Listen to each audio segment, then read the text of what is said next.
enjoy some of the joys of life, which includes painting and food, which we're gonna do some food prep. I'm not gonna paint in the kitchen because it's not good to mix your paints with your food.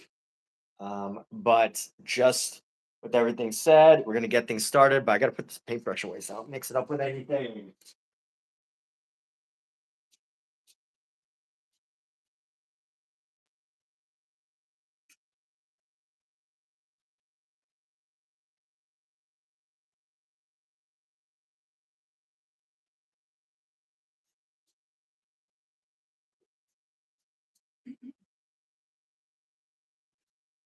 But here's what we're doing today. We're gonna do a painting and a cooking show, or a food prep and a cooking episode. But first, because we're not gonna eat till later, I just want to prep some dishes first. So what we're gonna do, we're gonna do a beef stock. We'll do a beef stock here, and first we're gonna wash our hands, get them nice and clean. A couple items that I want to prepare, and we may be joined on this live by a fellow streamer, but maybe not right now. We'll see how that goes. See if they choose to join us. And how am I gonna? So I don't really have a great pan for the oven. I need to figure this out. I need to create a good oven pan to roast. I like a nice stainless steel pan.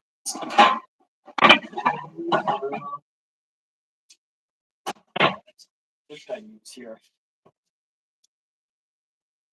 I need to find a good metal bowl dish that I can just let. Where's the cat? Do you know where the round metal plate is? Round metal bowl? Yeah, Where's it? in the dishwasher. Is it clean? Perfect, just what we need. Here we go.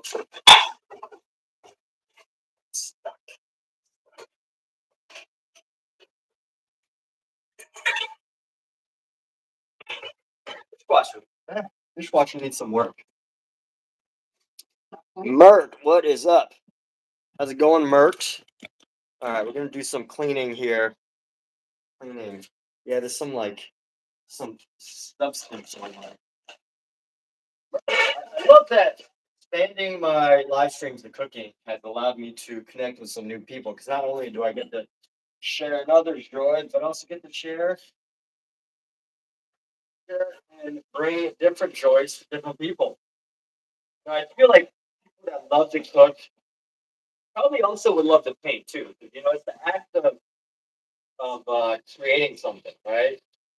Although I will say that when you cook, cooking's great because you get that make something, but you also like as soon as you're done cooking, you get that instant pleasure reward. Painting's not always the case. You don't always get every time after you finish cooking, you don't always get that hit of dopamine because you might need to do you might have to it might be like 40 hours of work as far as painting goes. So we're gonna put all our bone marrow into here. Oops. Yes, that was my cat. It's very unsanitary to have your cat on your kitchen table. Just to call out the obvious.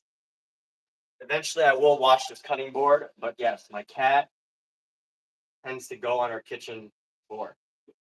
So, or it tends to go on our kitchen table, and there's no punishment. You don't really punish cats. They kind of just gotta give them a big hug and put them somewhere else.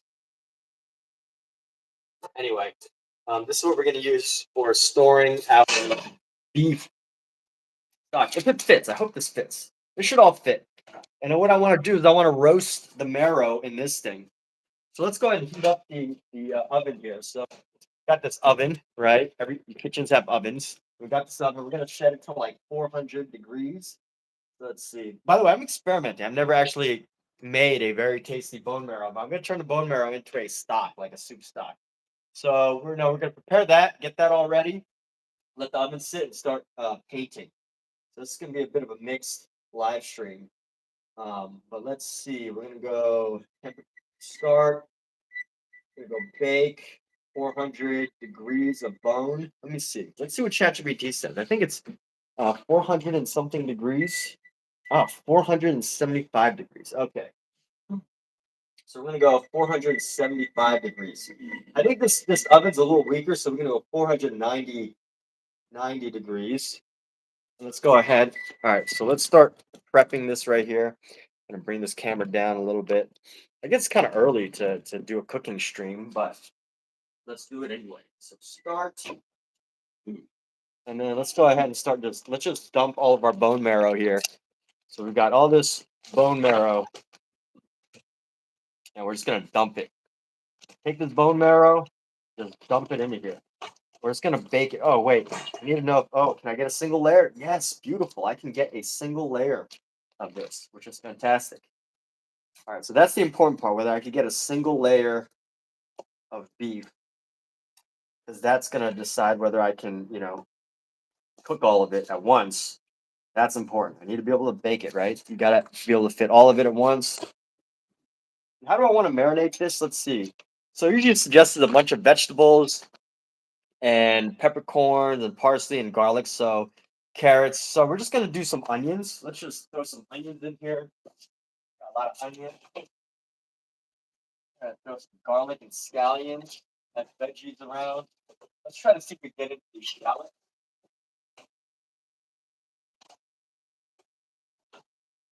And we've got this big pot of garlic. And let's even throw some kimchi.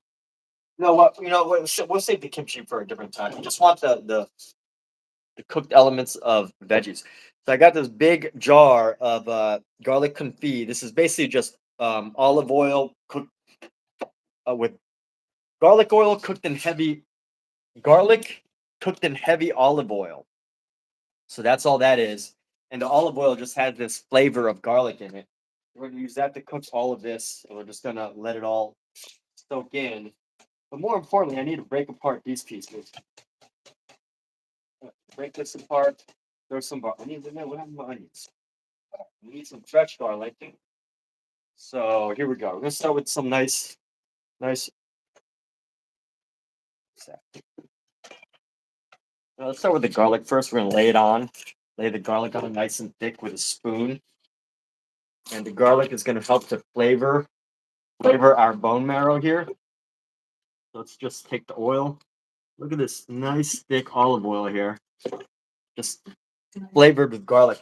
Yeah, just take it. Just take it. I'm just gonna spread it across like a butter. That's what it's a cold olive oil. Just spread it across like butter. And you know what I just realized? I can't keep reusing the same spoon because it's touching beef. So just for safety, I mean, it's not that serious, I don't think, but just for safety, precaution, being considerate of your cooking and your health or whatever, we're just gonna separate the olive oil. We're gonna put it right here. Let's just go and just spread it across the top of this. This is experimental, by the way. Again, I don't know exactly if this is the right thing to do, but the idea is to get. I don't have like exact ingredients, but the idea is to get flavoring and all this flavor to just soak in while I'm baking slash roasting the marrow. So that's the idea, in case anybody's wondering. So this oil is we're gonna take this oil off and we're just gonna let that sit. Oil's done.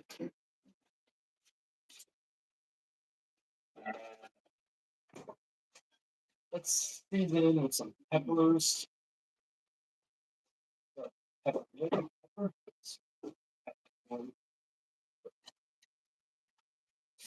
Cat, can you grab that baked seasoning in the back right corner, please? We're just gonna go like this. Sprinkle some pepper here. Hopefully, it just all kind of like soaks in. This is a good seasoning. It's a steak seasoning, so just experimenting here. And honestly, I should probably turn the marrow. I turn it and just let it let it mix. Let these different ingredients mix. I want the marrow to be roasted. So probably should have left the oil out, but whatever. I'm gonna let this soak into this side. That soak into that side. Oil's gonna be on the bottom, so I do want some zoom tight. All right, let's let this soak. All right, that's good. We're just mixing it loosely, right? Getting some of the different, getting some of the olive oil, garlic olive oil to be all around. Let's do this.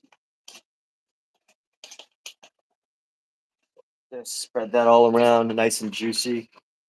Get all the juices from the garlic olive oil here. Just get that spread around. So that's the goal. And hopefully, what it does is it helps to cook. Yeah. You need some water? Here, just drink some water.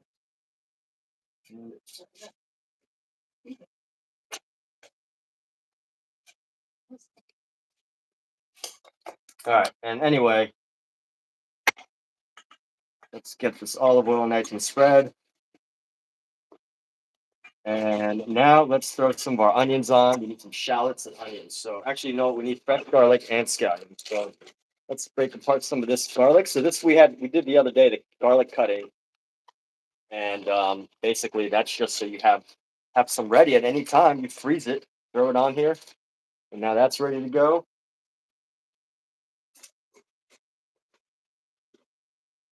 It's gonna be a very garlicky bone marrow. And if I could only get the shallots to separate from the scallions here, that would be amazing. So let me see if I can, separate. That's why you gotta separate your veggies. Lesson learned, right? Separate the veggies. Just want shallots, purple shallots. There we go. We have some extra scallions in here. That's okay. But we just want these vegetables to like let the flavors soak.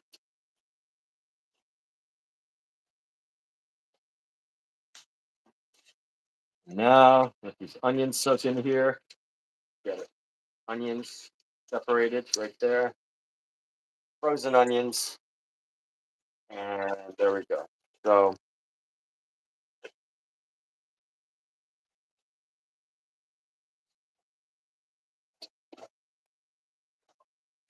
there we have it. So we're gonna let this all just mix around here. And what's gonna happen, ideally, is that these veggies are going to help to flavor whatever's in here. We're gonna use these veggies in our broth, mix in our broth to um, to create a nice flavorful broth. And we're gonna have some bone marrow, and it's all gonna be great. So this only took a few minutes. We're gonna let it roast for an hour, and then we're gonna come back to it. It might be overkill as far as how many veggies are in here, but just make sure it's nice and separated. Ideally, I would like a nice big flat pan, but we'll just have to work with this. No, no, no. We need the bone, so we need to separate all the chicken. So just as much save every bone, including the ones you've already eaten if you haven't. Okay.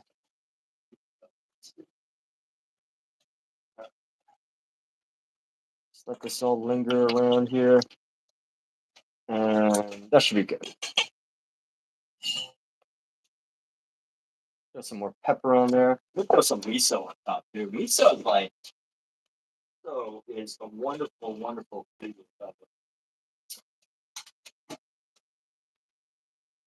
Where's my miso? Oh,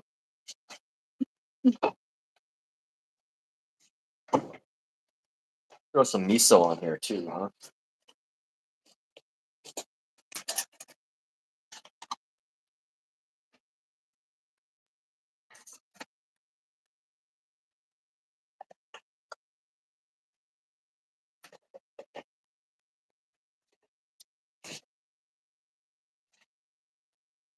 You know what? Why not some soy sauce? Why not use some soy sauce? So we're gonna spread some soy sauce into here too. Let's go. We're gonna spread soy sauce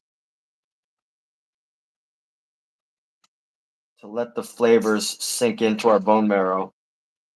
That's nice and flavorful. We're gonna scrape all of this, whatever's in here, into a pot once it's done baking or roasting or whatever. And this is just gonna be a wonderful, fantastic stock for whatever reason we need. I don't know what those reasons are gonna be. Probably to cook tonight too, but that's the goal.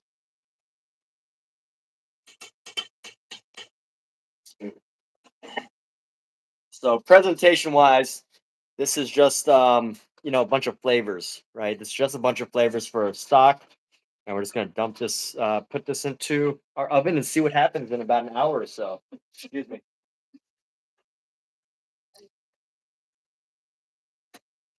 Alexa, set timer for 1 hour.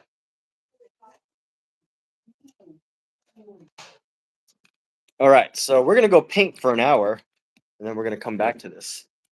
So here we go. What's going on? Hello and welcome. Yeah, it's Sandra. Thank you. Thank you for. So Sandra, are you more of a chef or an artiste, or are you a chef artisan? I think if I had a cooking show, it'd be called No Frills Cooking. No frills, improvised meal prep for delicious, extraordinary, and delicious meals. And now let's paint. So I've got an hour on the clock, and we're gonna turn that into a broth. Let that simmer and cook. Well, we're gonna start painting. Right, this is a painting I've been working on. Oh wow, Sandra King is a chef. Well, here we go. We're gonna work on our next painting here. So if you were here for the cooking, thank you. But now we're gonna switch modes. Yeah, it's prep for dinner.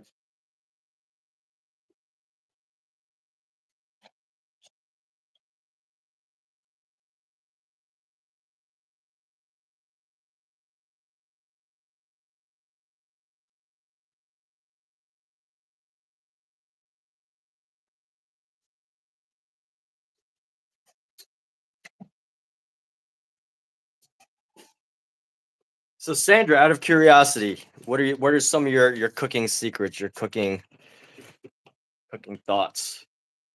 I don't know. I haven't had a chance to look at your channel yet to see if you stream or anything, if you share your cooking recipes and whatnot. We're gonna go ahead and do this. Switch modes to painting mode. Let's make this happen. Let's live, right? We're living now. We're painting and eating. Like I said, one point in life, that was all there was to do, right? Just paint, eat, and like read books. But now we've got Instagram, YouTube, TikTok. We can do all sorts of things. Take a train ride, fly to another country. So many options now. But we're definitely going to be working on this. And let's see where it goes over the next hour.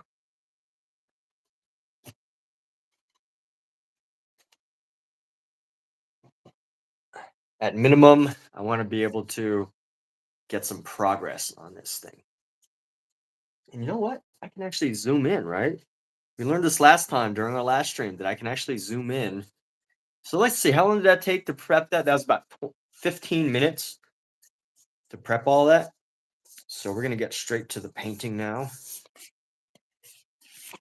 Oh, wait, hold on 1 second. I gotta grab my phone.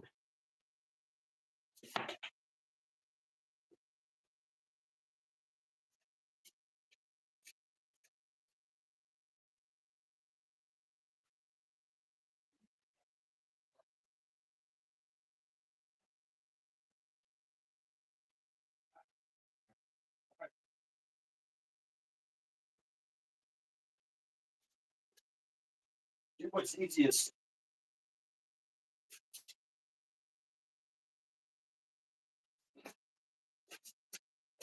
Okay.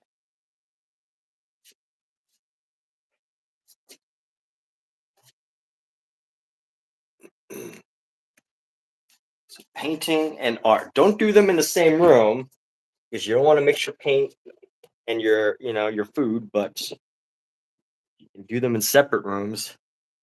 Turn your home into a master studio of every fine activity you can. Oh no, there's a bug that got stuck on here. How do they? That's part of the story now. Ooh wee.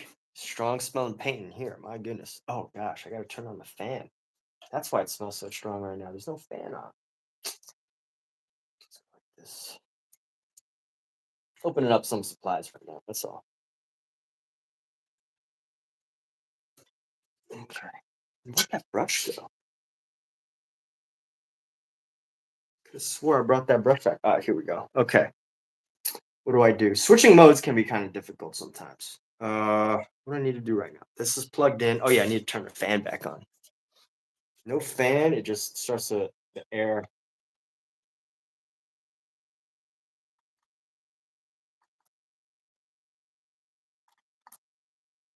There we go. Let's get that fan pumping. Get that fan pumping. There we go. Come on, come on. There you go. All right. Start airing out this room. And let's see. I'm gonna focus on a zoomed in stream today. We're gonna like look at different parts nice and close.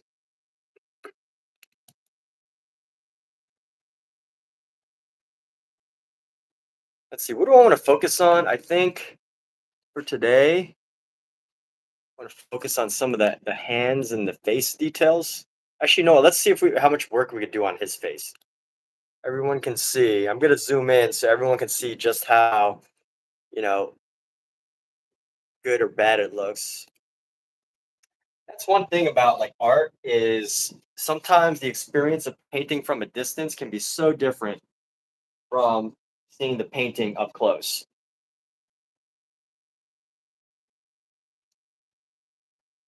And right now, the face isn't looking too bad. It doesn't look too bad. What can I do about it? What I need to do is reduce the dark, dark areas on the face.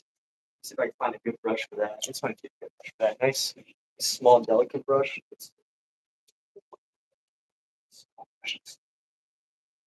There we go. Let's do start to add some highlights along the face here. So I want to grab a very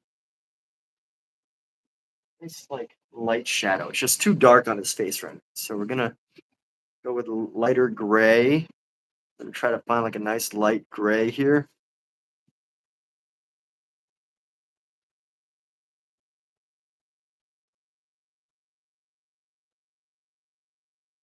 See how we can make this happen. See how this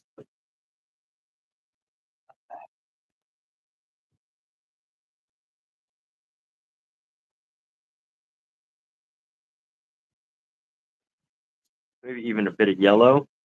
Bring in a hint of yellow here.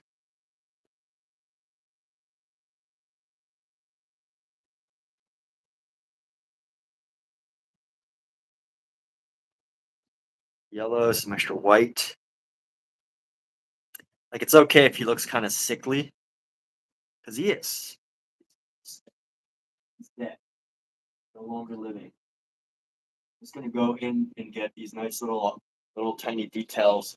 Start to blend around. I'm using a very thin layer of paint. Very thin layer of paint.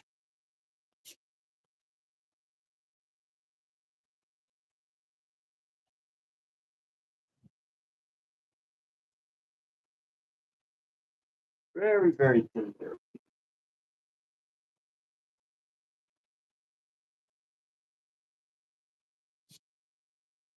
Just want to try and spread this around, try and find the shape around the face. When I say thin layer of paint, I mean like there's an ingredient called mineral spirit. Mineral spirit helps to make oil paint a lot thinner, so that it spreads easier, and but it's not as pigmented, which that can cause issues depending on what you're trying to paint. But this is my goal right now. to just tighten up the details here. That's the goal. That's the goal.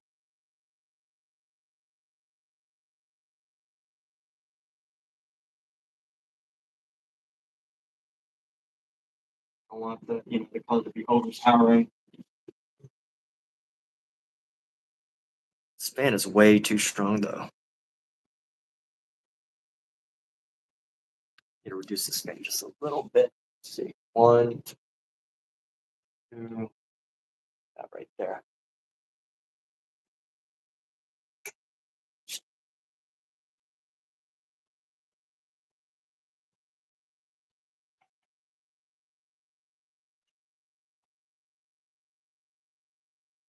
Let's go around the circle, between the highlights around the chin, the neck here.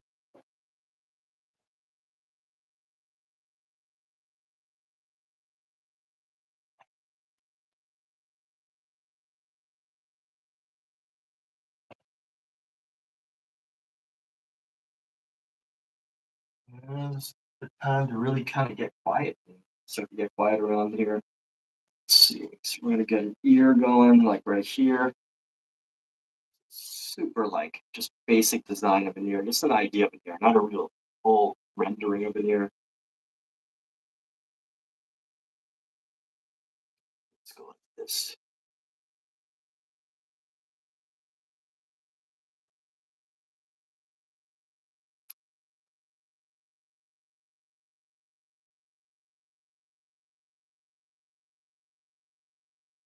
And how's that look? Let's see how that looks on camera. Yeah, that's a little better. Some of the subtle blending really helps to bring out some of the features. And then just a little bit, use this nice tiny brush to just see how that looks. Rounding it out a little bit, maybe a little too much right now.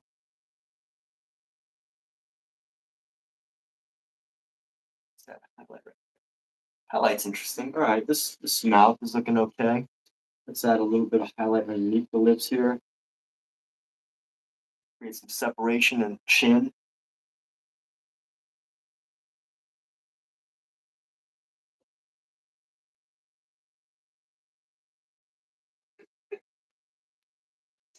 Got a couple little details coming up from the nose here. Up from the nose, right there. This up just a little bit right here. Subtle transition.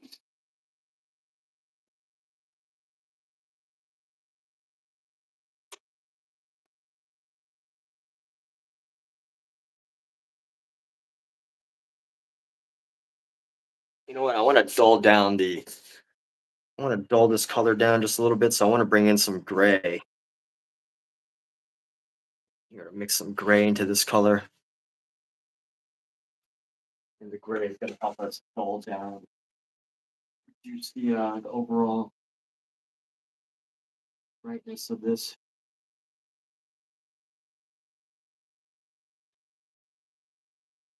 Even more. Let's go even more with this gray here.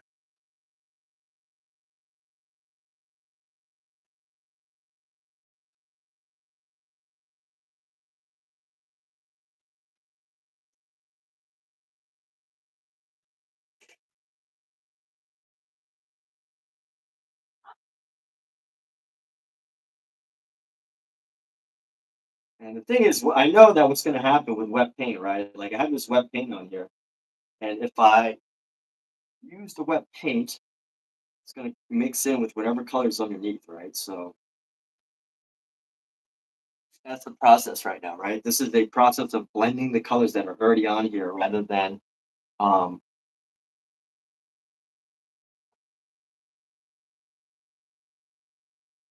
rather than anything else. Just blending these colors. Come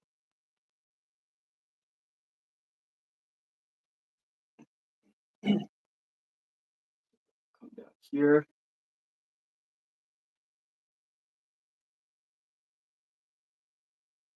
Come down there with a nice gray. Let's start to spread this out and around just to soften this corner.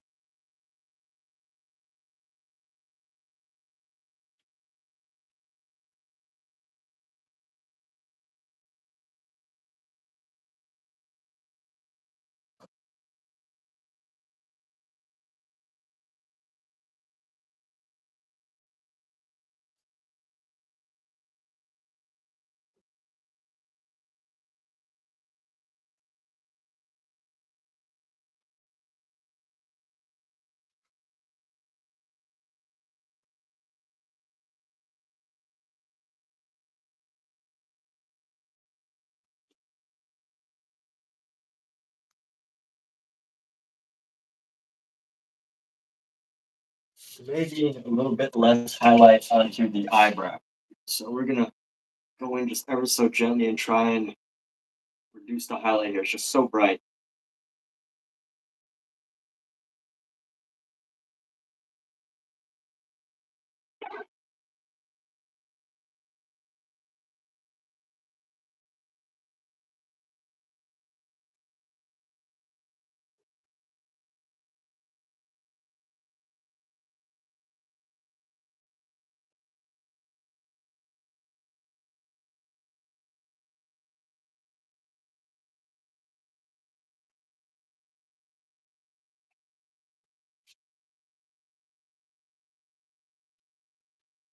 Let's see how this goes. Right at the eye, it's a little too much. So we're gonna bring that down also a little bit more.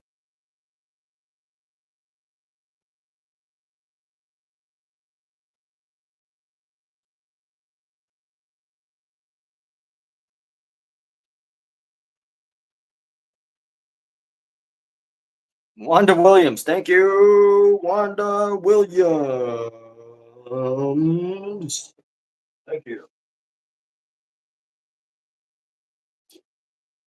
Compliments go a long way. Hello, hello. See my eyes? Am I smiling or am I angry? Probably smiling, right? Because if you're angry, you don't get those little. Look at all my eye wrinkles. How many wrinkles is it? One, two, three. It's one, two, three eye wrinkles plus these little really small ones that you can see every single detail. My goodness, that's crazy, huh? How far we've come with these zoomed up videos.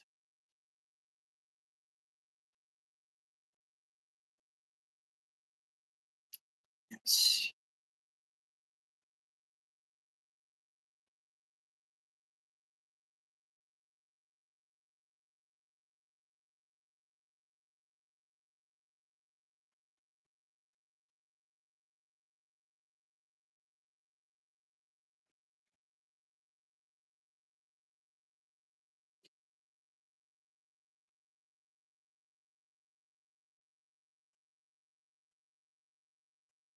Gosh, there's ever so the most subtle little transition here that is really difficult to achieve. And I need to try and capture just this tiny, tiny detail here. Tiny, tiny, subtle detail of an eyelash. Like this.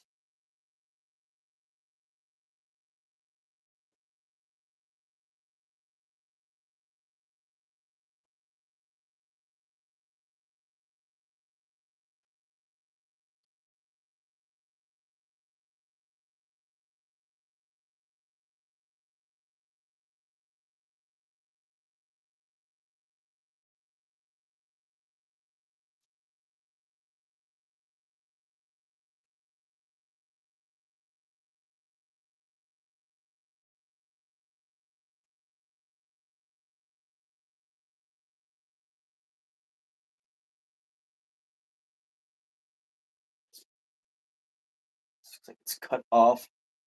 Let's see. Go. I want to make the nose look like it's separated, so that looks okay, actually. Not bad, not bad. All right, there's some really nice close-up details, nice subtle transitions there. And let's see if we can get a little bit more detail for the ear. This is a very detailed ear in my reference. So, I'm gonna stick with this idea, but let's add a little bit of a detailed ear there, right? It's not too important, the ear. Just to show the sign of an ear. Looking grotesque is okay, right? A little bit of a grotesque look is all right for this. All right, let's put this weapon down in our device. And let's go to the hands. Excuse me. Let's work on the hand, shall we? Ever so elusive hand. What I want to do is I want to tighten up the look of the hands here. So what we're going to do is we're going to focus on using shadow. So, shadow is anything that's in an area where light reaches less, right? That's what I mean by shadow. And that's the basic rule for painting anything 3D is you just got to paint light and shadow and everything in between. You do that, you're going to come up with something pretty close. Obviously, the better you are at it, the better it's going to be, but that's the general idea, right? So all I know is I already have these highlights on the hand, and if I can like basically go into each hand and just cover the shadows, we'll come up with something that's acceptable. So let's go like this. Let's start with some pinkies. Pinky might be a little bit bigger than it's supposed to be, but actually, you know what? Let's get this thumb right here. It's a little bit too dark. So let's grab our white and just reduce the overall dark deepness of that shadow. You're painting light, right? That's the general rule. Like you see my face, the only thing that creates this form right here is the interaction between the colors purple, brown, maybe some pink over here, and then like yellow and blue and probably green over here. That's the only thing that shows what the shape of my face is like, right? Is just painting these areas, this dark area and this layer. That's the only thing that separates the shadow. I mean, as far as like the science of technical painting, right, those are the only things. Anything else is really extraneous if you're trying to paint light.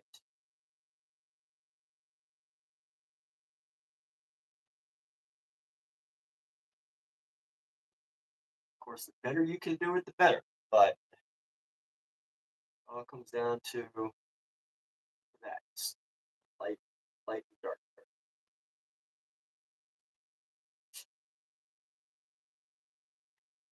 Let's come down right here.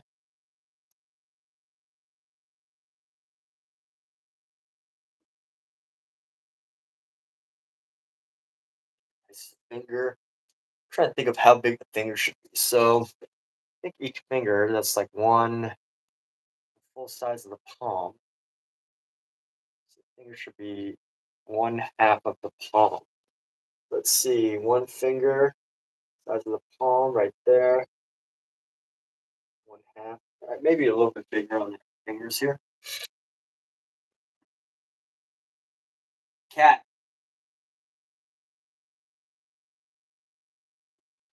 Let's go over this thumb just a little higher than this finger.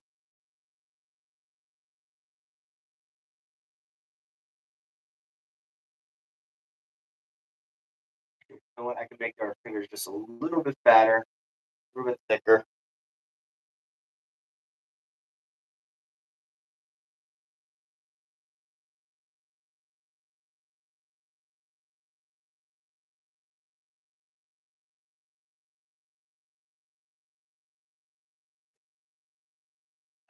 Let's see. Let's start to bring in some shadow into the palm here. So we're going to go into the palm right there. Palm right there.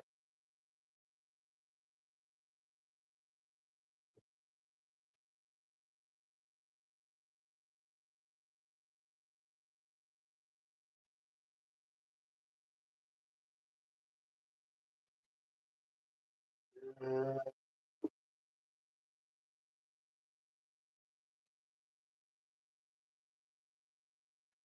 People always say trust the process, and it is something that I always forget. But I always need to remind myself of is trusting the process. It's so easy to stop trusting the process and totally forget, you know, to do so. What do I mean by trusting the process? Just knowing that if you paint, if you just have like a method of painting and you've got like a process, eventually you'll get what you're looking for. So what do I do now? The general rule, depending on your painting, right? Like some people paint and every single color that's laid down is exactly the color they want, right? So this might be like exactly just one brush of like pink or purple or whatever. But the way I paint is I know what's going to happen. Right now, I need to take a highlight, and then I'm going to take the highlight and go around, and then we're going to brush to find the mix mix of color in between. So instead of using this brush, actually, I should use a slightly thicker brush, more brushy brush. I take this brush right here. It's a little bit more brushy, a little bit more rough. We're just gonna brush in and work these colors together so that we can find that in between look. So that's where we're going for, is that just that in between color here. So we're gonna go along the top. We're gonna start with our highlight and just go around. Let's go like this. So this, gonna brush around into the brown here. We go deep into right here. Let's go add our highlight right here. And let's see, we're gonna go like this. It just starts to create the form of the hand. And what I know, what I'm working with is what I know, right? I know that because this is fresh paint, and this works with oil, but maybe not acrylic. I don't work with acrylic, but I know that if I'm working with oil, um, this paint, this really dark shadow, and why this actually works. What's up, dude? Why this actually works right now is because if I paint right here, I know the brown is going to mix into my color. So as long as I work like, carefully and realize that the brown is going to influence the color above it, then I'm going to be fine. I just have to be conscious that the brown is going to influence the color above it. And that's going to help me create like this little blended look and allow me to, create these different forms and shadows that are going to come across to create the depth in this hand here. And then eventually all you need to do is kind of like tighten up the details. That's it. It's that easy. Like A, B, C, one, two, three.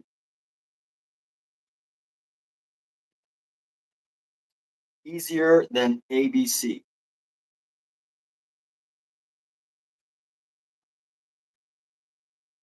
And let's like dig into that idea, right? Is it really easier than learning the alphabet? Maybe, right? Because learning memorizing the alphabet is easy. A, B, I mean, it's actually pretty difficult because you got to memorize an entire alphabet, right? We all do it in elementary school, so we think it's easy, but we take for granted the entire complexity of human language, right? We take for granted how difficult human language actually is. And we just take it for granted, this alphabet system that we have, and we just assume that because we know it, somehow um, it's less difficult uh, than painting. But you know what? I think understanding language could possibly be even more challenging than painting. I'm trying to make an argument for it here. I may be wrong. I've been wrong before. Making an argument for the fact that if you can learn language, you can paint. So we're just going to bring that finger up and just keep trusting this process here. You can see, like getting the colors blended together. That's the challenging part. But if you could do that, you're okay. If you do that, you're okay. So let's see. We're going to get some more shadow right down there. Let's get a nice little highlight right there.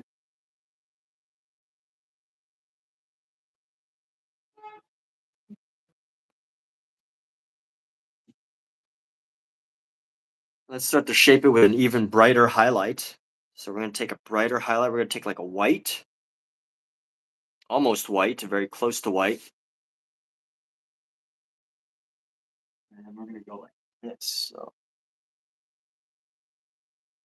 we're going to go right down into here with our color. Start to round out this shape. So this is the palm. So we need to round out the palm right here. Form the palm, form the wrist right there. Let's grab some more of this white. Form this wrist even better.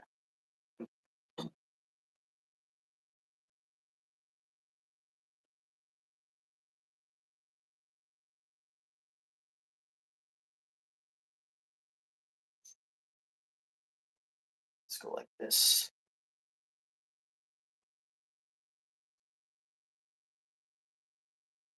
And here we go. So as you can see, like the shape of the palm really just starts to come together just like magic. It's like every little mix between highlight and shadow that you make is and it starts to bring more and more of the detail out.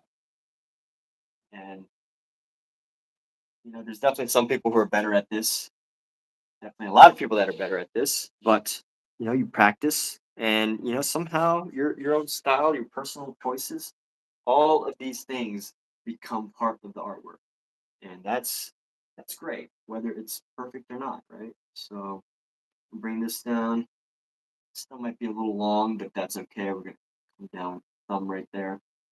Just gonna bring in the highlights.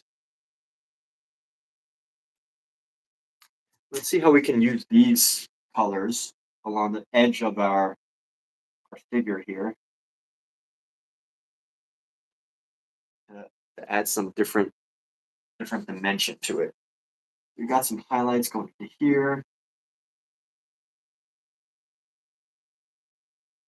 Actually, want to use a smaller brush.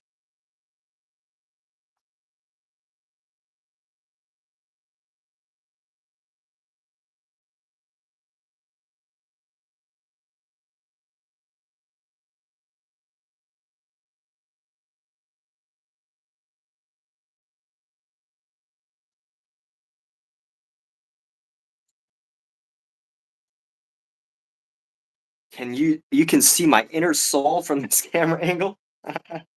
Yes, you see so deeply into the artwork. When you look so deeply into artwork, you could see people's greatest inner soul spirit. Can you see into my eyes? What do you see? All right. What's our next brush? My next brush. I'm gonna go with another small brush here. Let's see. Chat settings. We should be live chat. All chats. Everybody should have a voice here, except for when I do a private, when I do a members only live stream. One day I'll do that, by the way. Not now, but one day we'll have members only. That way, Omizu can have all of the exclusive chat privileges by himself. Wouldn't that be enjoyable for Omizu? But you know what? Some people do pay for like one-on-ones, and that's not exactly outrageous, right?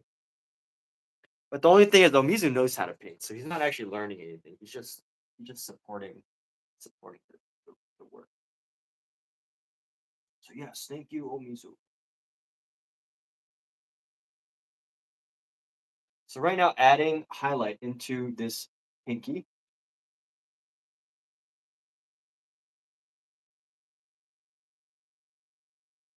What you'll find is that we start to get these details nicely finely tuned, right? Add the highlight into the other finger right here. Just gonna bring a little bit of highlight around the edge right here. Separate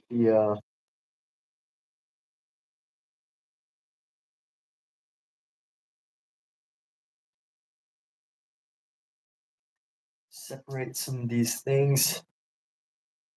Add another highlight right here.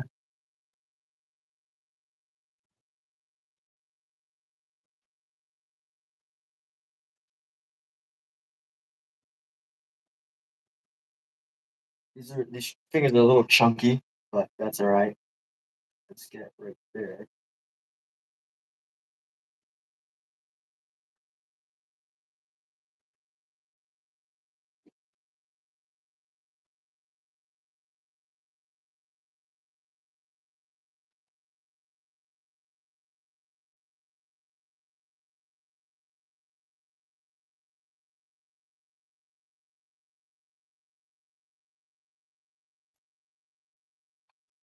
Let's start to add a little bit of shadow around the outside.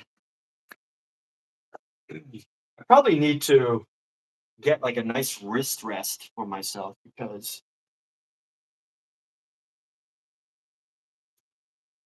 I need to get a nice wrist rest. No, Umizu said that he could see into my deepest soul from this angle. or whatever. He said something like that, right? And you know what? At some level, it's true. If you look at art, I mean, art really does reveal a person's insecurities, doubts, confidences.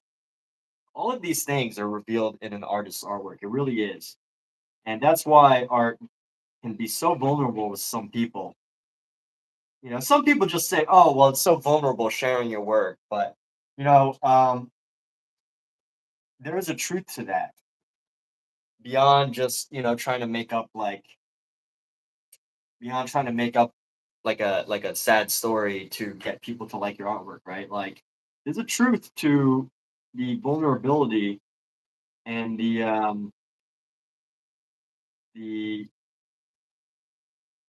what goes into an artwork beyond just the craft itself and putting the time, right? There is, every decision you make, every element of a painting reflects a bit of your personality, Maybe you don't know, but it's true.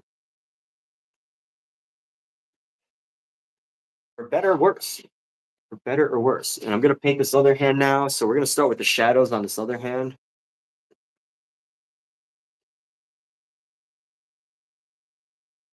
Oh, you know what? We actually gotta go work on our food right now. Alexa's gonna be. Can you believe we've already been painting for? Oh no, I've only been painting for about 40 minutes because if you include the cooking time, that cooking time, we've only been painting for about 20, 30, 40 minutes. Now this other hand, we're gonna go.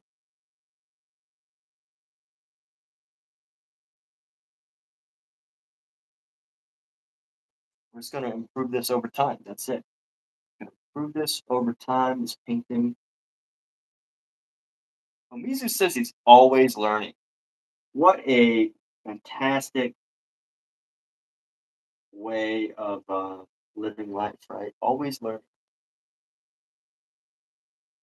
Humans ever really stop learning? Like even beyond this whole like mentality of always being a student, right? People like that. People employers like that, right? Employers like it when you're always coachable and you're always learning things. People like the modesty of how it sounds. Like I'm always learning.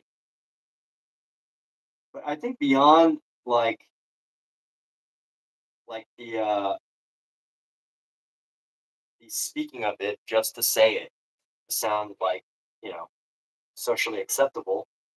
I think it's true. I think no matter what, people are always learning. Right? Anytime you move to a new city or a new home, you're learning new ideas, right? You're experiencing the world in a different way. Every time you make a new friend, you're learning about a new friend, a new person.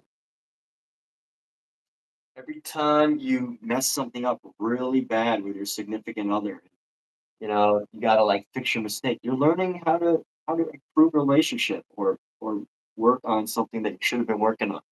Every time you go to therapy, right, we're always learning something. So even beyond just like I don't know, there's like a term for it. It's like when you say that where you say you believe something, but you kind of just like say it to appear socially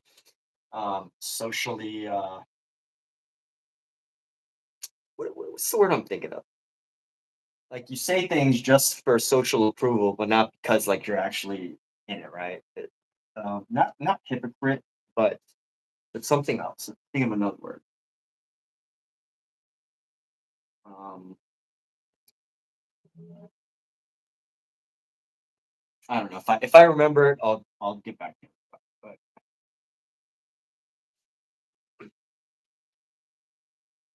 you don't necessarily have to share your art. I should take a quick break and let's go work on this food here because this food needs to be stirred up and mixed so that it doesn't get too. I don't want to burn the veggies, and I'm probably burning the veggies now because I could smell them. So let's do something fun. Let's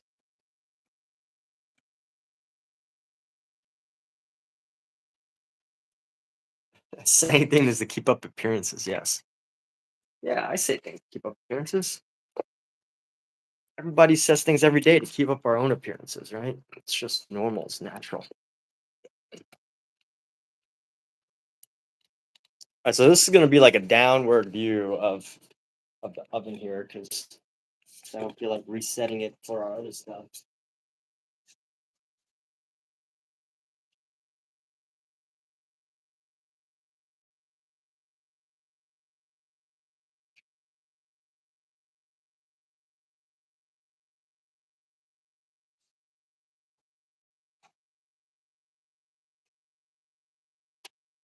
Cat, I don't know where my oven mitts are. So I don't know how I'm gonna pull this thing in without burning my hand. Ooh, veggies. Yes, veggies. Ah, it looks so good. My goodness. Look at this. Look at this, everybody. Let me show you. So we did burn some veggies. We did burn some veggies, but it smells so good. It is all just nicely simmering into this pot. Can everybody see that? You know what? I'm gonna make the sacrifice and just raise this camera here. Alexa, how much time is left on the timer? So 19 minutes left. This looks amazing. This is worth sharing with people. Now, right here, look at that. Look at what's happening to our bone marrow. It's all cooking with the vegetables and everything, and it's just looking delicious. So what I need to do is I need to stir this up, stir the pot.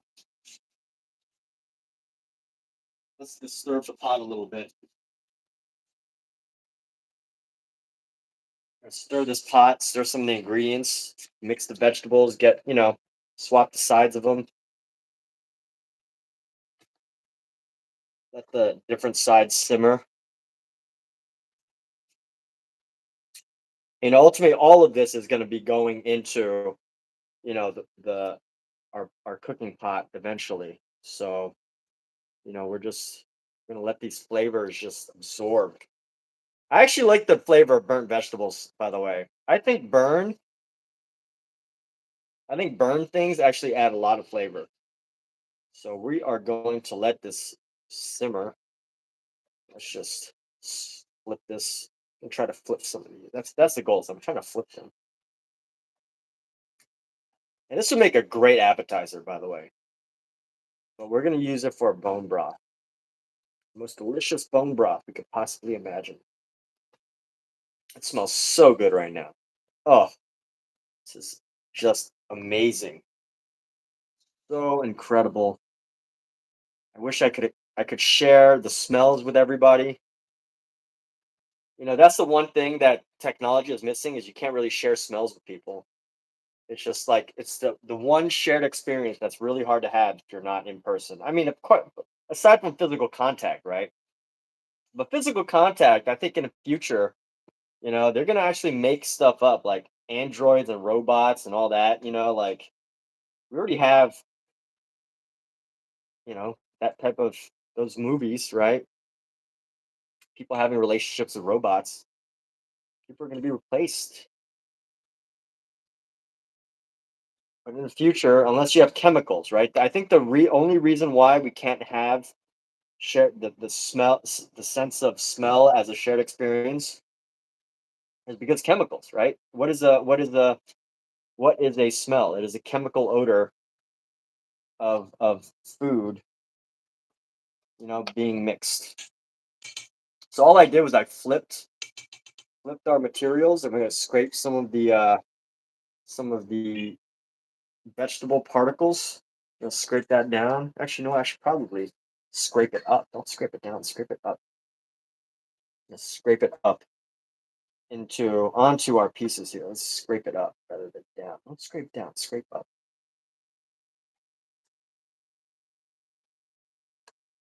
It smells so good. So we're just gonna scrape up, put a little too much oil in here. There's a lot of oil, but that's okay. So we're gonna let the other side cook, bake, roast, etc. We're gonna let that roast for let's say, Alexa, how much time is left on the timer?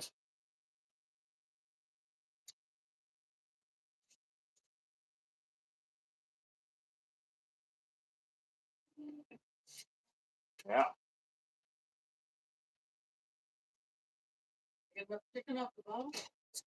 Um, I mean, you can still get more, but fine. Alexa, how much time is left on a timer? 1 hour timer, 15 minutes. Alexa, add 15 minutes to timer.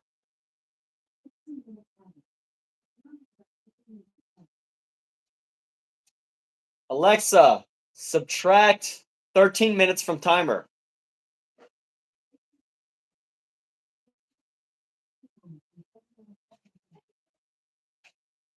All right, so we're gonna let that char. That is charring. We're gonna let it sit. Actually, no, I'm gonna reduce the heat. You know what? Nah. Let's let it all char and cook and simmer and all that. But that's my experiment with bone marrow. And again, the whole idea is that um we're going to slow simmer it in a broth and make our own broth from it, like we meant to the other day. But it was a failed. So I tried to make some pork broth the other day, but it was a failed experiment because I forgot to put our pork broth base into the refrigerator. So we wasted an entire thing of pork broth, sadly.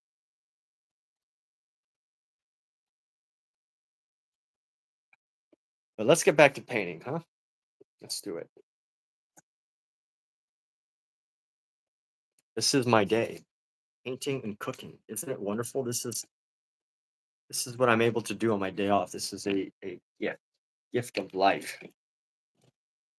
Gift of life to be able to paint and cook a delicious meal that honestly probably costs to get that many pieces of bone marrow and have it that delicious probably costs like $50 for an appetizer if you were to get it at a restaurant. But I paid $10 for the bone marrow itself, the bones itself, and like I don't know, the veggies I already had, but veggies dollar per per like I think the weight now is like $1 average per pound of veggies you use. Maybe more, like $2 per pound of veggies you use. I think that's a good estimate, right? Including scallions, which are really light, but it's like $1 per stock. So I think $2 per pound of veggies, if you're trying to calculate your food prices, is fairly accurate on average, right? If you take a whole tub of mixed veggies and you put them into one pot and you weigh it to a pound, no, it's got to be more than $3. Let's say $3 per pound of veggies. Let's get back to painting. So we've got this finger right here. Oh yeah, this hand. Let's zoom in. Time to zoomy, as our great viewer friend Kate would say. Zoomy. Let's get zoomy. Zoomy, zoomy, zoomy, zoomy, zoomy. All right. Why am I saying zoomy? Because somebody made up the word. Let's get zoomy. Am I blocking the camera? Probably. Apologize. All right, let's get this other hand, huh? Let's do it. So again, when I paint this hand, all I really know is that the paint is still wet, the brown paint, and anything I do to it is going to help to spread it. And it's going to mix in with the upper paint. So like if I want it to be a mid color, I gotta, kind of use a color that's gonna counterbalance that.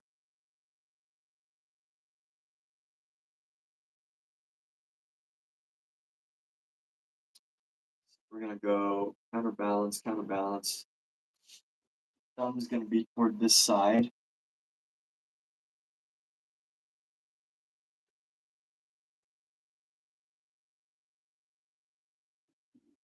Excuse me. Oh, that food smells so dang good. I just want to eat some bodily noises are showing. I just want to eat some bone marrow right now. I probably could have taken a taste test, but we'll do that in about 20 minutes. We're gonna have some patience. Cat, do a bone marrow taste test. About 20 minutes. So let's get some of these fingers painted in. And again, what I know is that there's a dark color underneath, right? And what that's really doing is just helping us create the shadow for the finger. And all I need to do is mix in this like really bright color. And then eventually over time, I can just tighten up the details.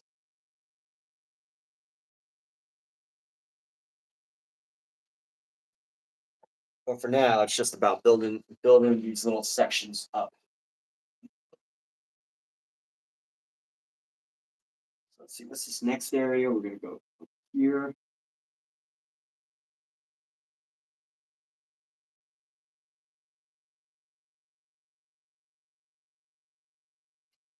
And this last one, just the pinky. Just the pinky. Nothing's ever just the pinky.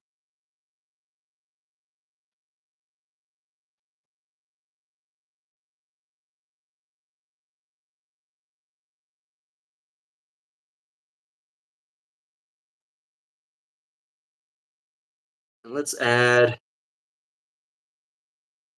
little shadow this side of the hand here.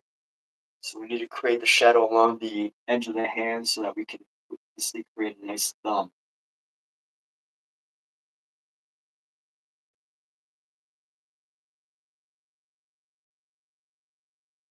This will really help us to shape our thumb here. Let's see.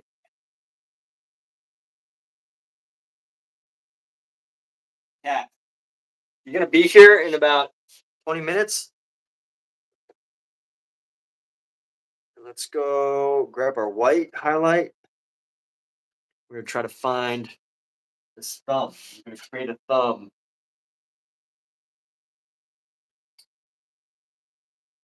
Oh, right. Earlier I was talking about like how art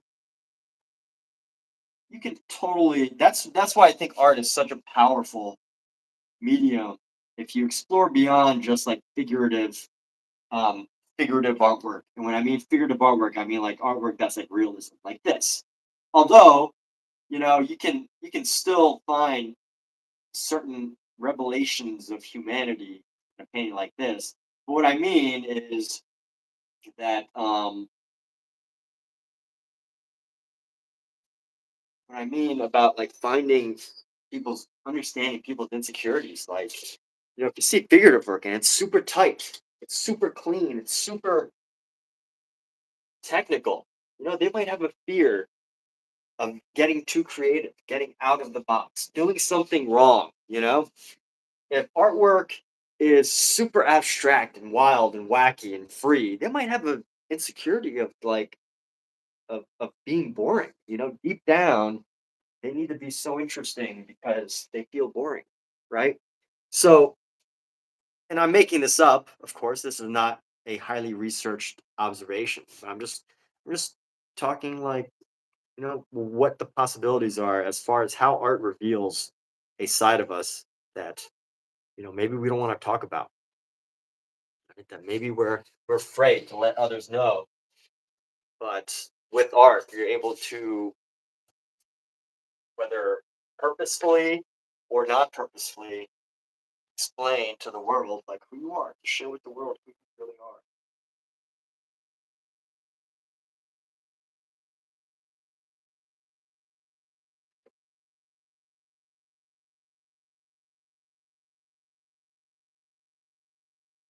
Some people like that idea, others don't. If you don't like possibly making yourself vulnerable, revealing your deepest truths, don't get into art. It's not. It's going to cause heartache. All right, that's enough making stuff up from one day, right? People had enough of my BS.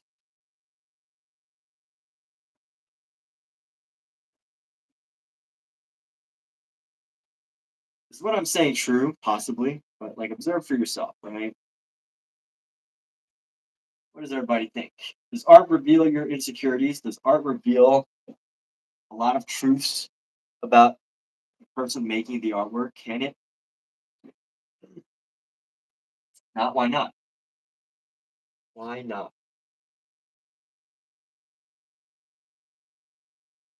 Can you tell whether someone, and I'm not saying art reveals whether someone's confident or lacking confidence. It can, but what I'm saying is like, if the level of artist is fairly equal, you could look at their work and success, right? If you could look at their work and you could decide, you can come up to observations about like what makes them tick. They're perfectionists, you can know what makes them tick. Imperfection. If they're super messy, you can know what makes them tick. They probably think that the system and people that are perfect are just the opposite of that. I really find that. I mean, the reason why I'm talking about this is because I made a post about it. But I really find it fascinating. As far as artwork goes, that's why it's so interesting to dig into the stories of various artists. Not really just to look at the pretty picture, but it's really a reflection of us as human beings and the society as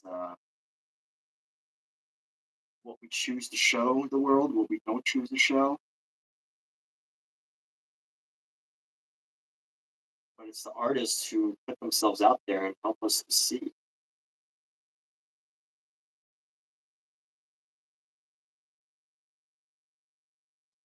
Anyway, this hand's a little wacky, but we're gonna leave that for now. Just getting some of the minor details, and then once we start painting, start doing more painting, we'll type it up.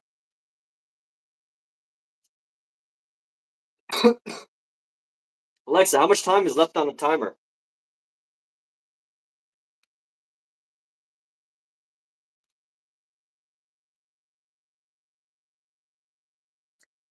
Alexa, how much time is left on the timer? Alexa, how much time is on the timer? Oh, 5 minutes and 10 seconds left. All right, let's see how far I can get on these feet. We're gonna work on some feet right now. That's the goal. Let's hit these feet nice and fine. So, what needs to happen? Needs to happen. We need to add some nice deep shadows, like on the body. So, just like the fingertips, we're gonna add some nice deep shadows. Try not to block the feet here. What is a shadow? A shadow is just a spot on a body, on a painting, or on your reference or whatever that doesn't have any light or has less light. That's it. And how do you paint that? You just do. You just paint it. This can actually be a little bit redder. Let's try to find a hint of red into this. It's the hint of red.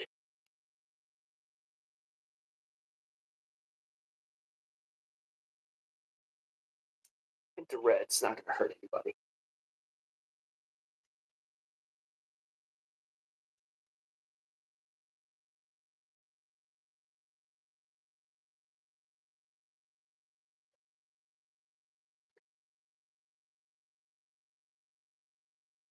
See, we're gonna the shadow coming across here.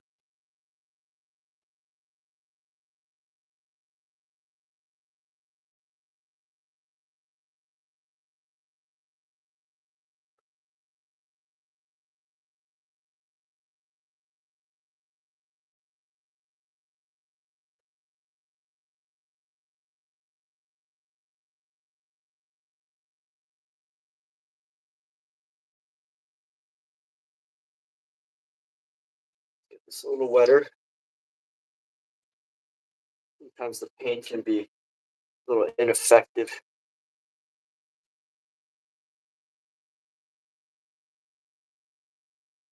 And then we're gonna go on the bottom toe, on a little toe right here, like that.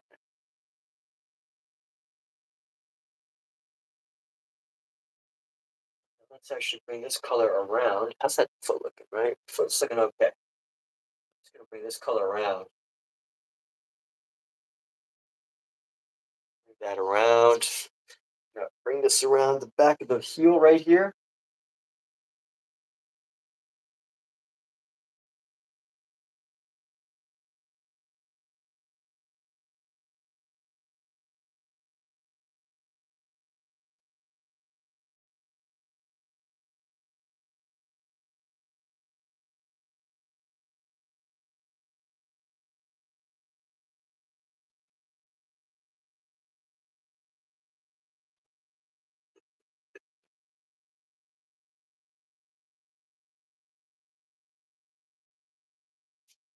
All right. And one good thing about our the food that's in the oven right now is it's really hard to burn. I mean, sure, the vegetables are going to burn a lot, but I think I probably should have kept it consistent, but whatever. The vegetables are probably going to burn a lot, but what's going to be okay is the bone marrow. So as long as that's good, we're good. Now let's take another color here. We're going to take a highlight, shadowy highlight, or mid tone, I guess. I guess this could be considered mid color. We're gonna start to establish some more colors around our toe here. Like this.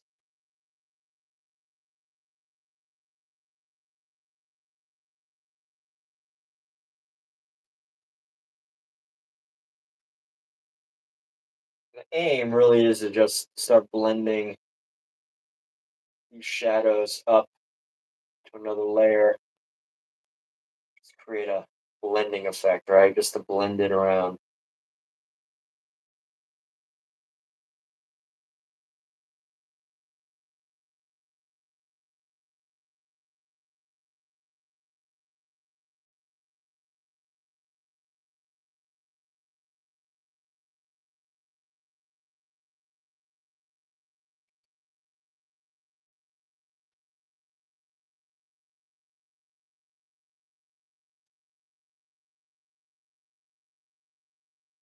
Let's go like this. All right. So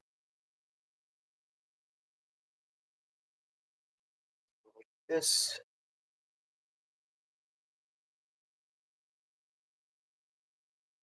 Bring that out. Bring that down. Alexa off. Alexa off. Alexa off. Oh, jeez. Come on now, Alexa. Don't make me come out there. Alexa off. There we go. Good, Alexa. Good. All right, so we're gonna start painting in this highlight to create our toe design. Let's see, down like that. Sharpen our foot right here.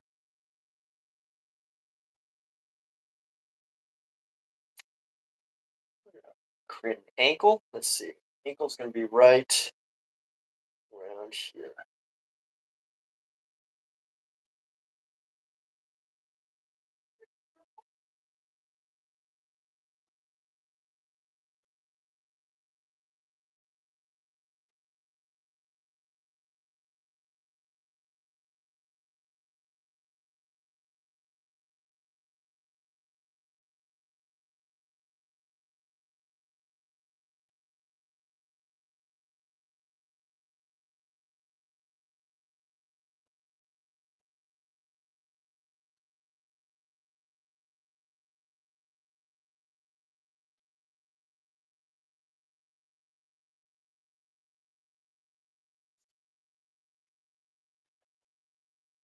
All right, and let's go prep the rest of our bone marrow here.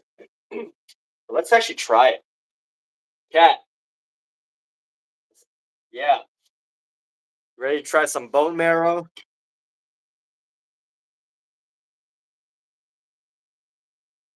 All right, go test out that bone marrow flavor. Supposedly you could just eat it straight. It's like a butter, but let's try to like put it on bread. Let's see how it goes.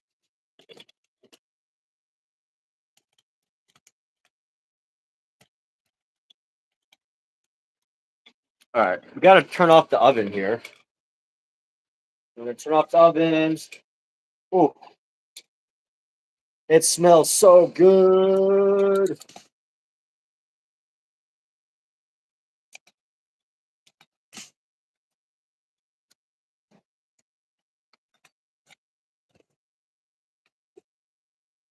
All right, so let's check our meal. All right.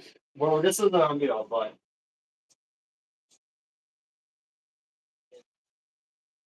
something.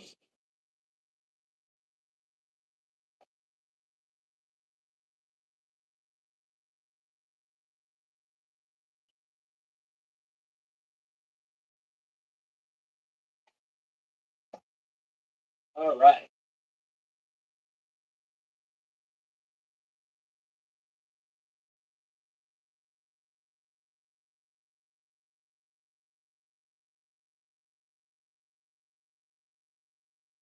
First, let's take a look at our wonderful creation here. Look at this. Look at this magic right here. Look at this magic. Oh, you can't see the magic, huh? Zoom out. There we go. Here's our magic. Look at that magic. That just looks amazing. Whatever color you're seeing on here with the bright, the rich oranges and the reds and the yellows, you're seeing what I'm seeing. It just looks so dang good.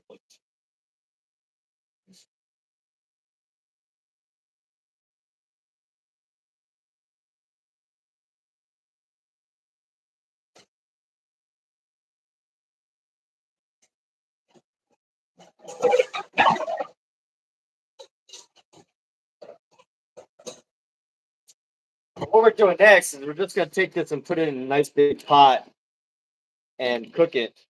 But before that, we just want to do a taste test. See how it goes. Grab a little slice of bread. I guess so. I mean, I don't know how else to do it.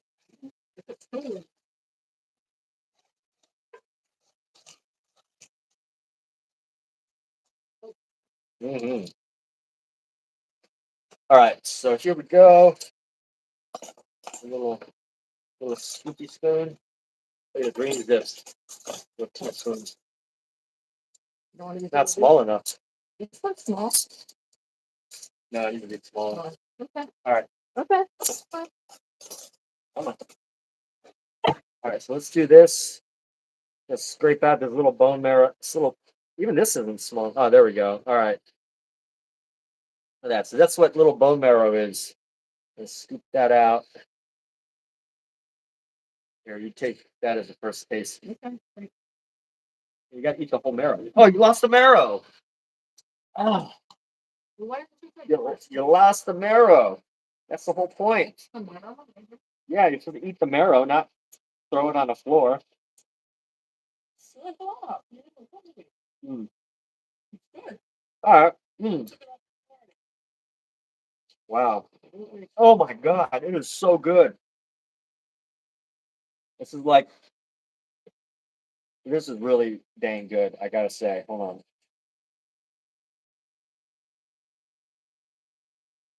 It is incredible, actually. I don't know what's up with the scoop of that. It's stuck. It's not meant for that. It's a measuring. Ah, it's stuck. I think the heat expanded the metal. You can get it. Ah. Oh my gosh, it is so good. I don't think you really got the full flavor of it, but that is like it's delicious. No, it really is. Let me see. How the heck do I get this off? Hmm. There you go.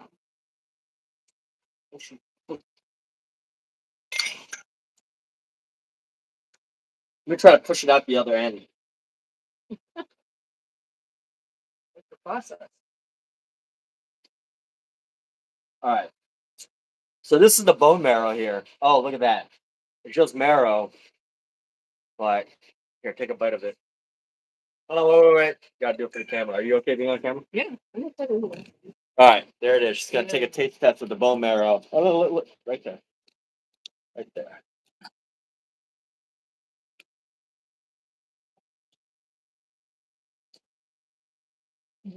It is. There is a flavor. Yeah. I've made it before. Mm. I've made it before, and it didn't have a flavor, but this has a flavor. That's a definite flavor. Mm. Mm. Okay. You got the rest. All right. Mm. Mm. You want another bite? I took a big bite. We gotta save the rest for. Okay, he took a huge bite. Mm. That's so good.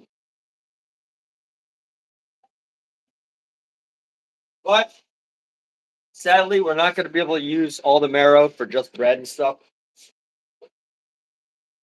We're going to dump it into here and cook it for a broth.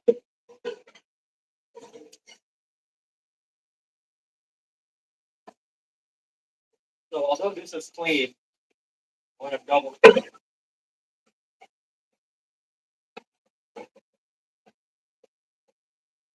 It's good, right? There's a really, just a little bit fun. Honestly, if I was to make this again, I wasn't prepared to make a broth. I would totally just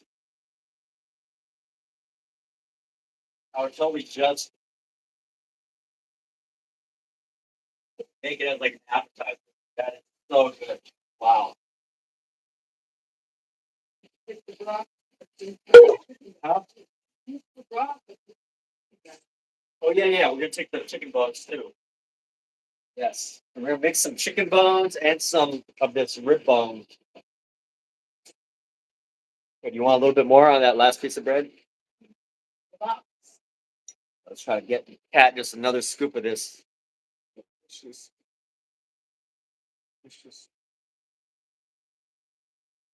delicious flavor. Oh no, it's all coming out the other end. Got the outer one. There we go. Look at that. Look at this beautiful chunk of. Mm. Mm. Look at this beautiful. Oh, wait, wait. Look at this beautiful chunk of bone marrow right there. Just so delicious. Mm. It has. It's like this. It's like a delicious meat flavored best butter you've ever had. Thank you. Yeah. Hot, hot, hot. Lost it again. Cat, it's hot. Yeah, but you just hold it flat. No big deal. Just hold it flat. I know, but that's because you were holding it at an angle instead of just holding it flat. Anyway, all right. Can't waste the bone broth. This is I'm not wasting it. this is precious bone broth. All right. Huh? All right. Not waste this bone marrow.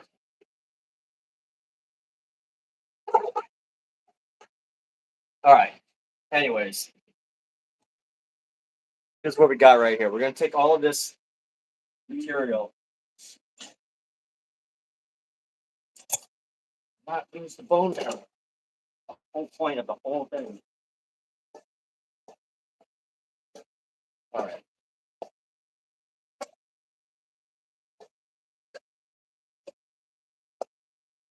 Yes. Gotta hire a professional taste tester next time. Bring over Trevor. This is a taste test, but I don't understand where his professional fault.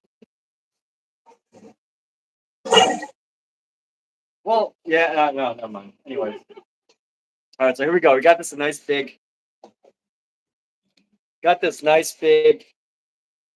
juicy bone marrow beef. We're gonna throw in some roasted chicken. We're gonna throw in all of our roasted chicken here. I don't know if this is actually gonna be a good idea. I wonder if I'm like cheapening the flavors. I don't know, but we really just want to let all this meat and stuff just simmer and cook to create a broth. I mean, this is good too. 'Cause it's got so many flavors. So I don't know. I'm risking it, but let's just do it. Let's mix the flavors of chicken and beef, and we're just gonna let this cook for hours. We're gonna let it soak and cook for hours, just to extract all of the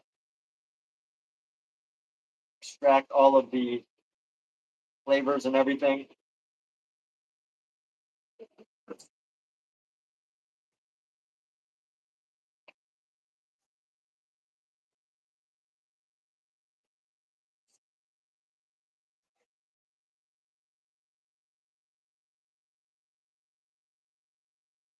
I feel like Michael Key from there's like this episode of like Key and Peele where he was very precious about his wagyu beef. All right, so we mix the bone with um our chicken bone. Just grab some water. I'm gonna use the filtered water.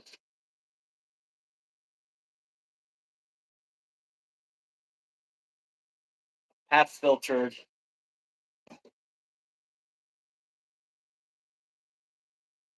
Let's see here.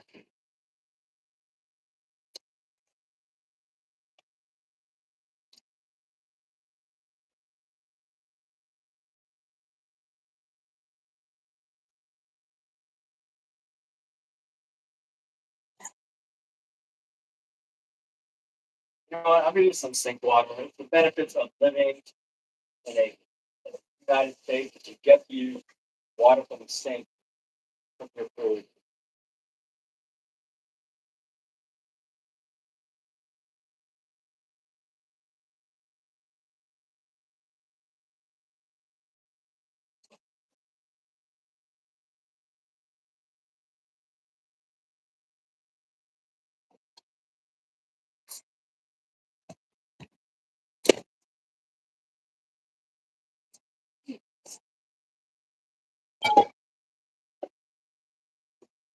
All of that prep, you really just get this little tiny batch of bones, of marrow. That's the most flavorful thing that you can possibly have.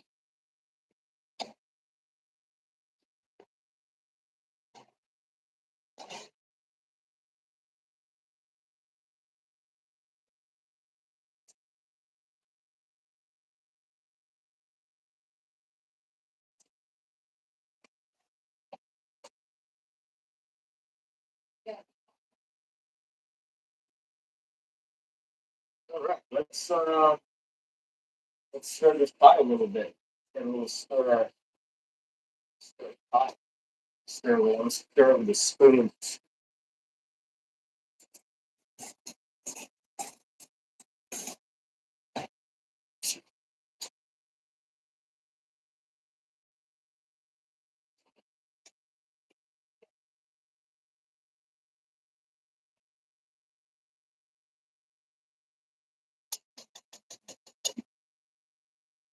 You know what's really good? So I have this simmer. I have this like simmer set part of my stove. It just simmers, and it simmers perfectly, supposedly. We're just gonna let it active simmer nicely for however many hours this needs. Let's find a nice cover for this.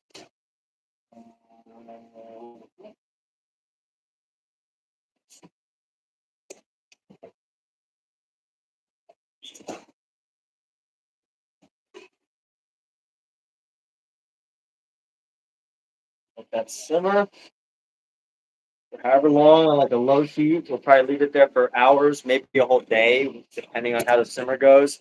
And I might use it later for some.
of the time a little bit. Really does.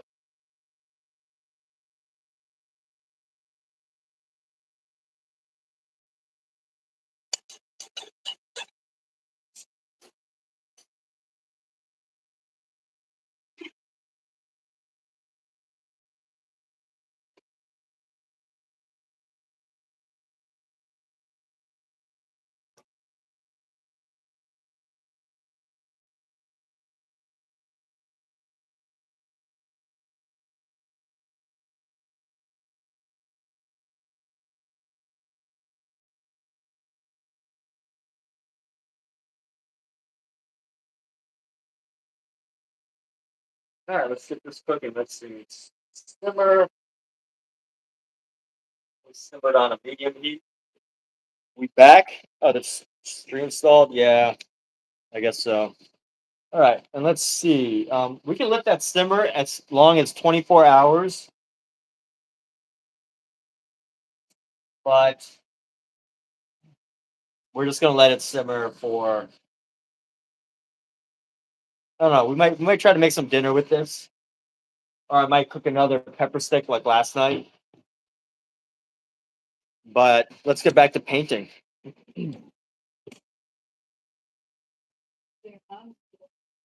Yeah.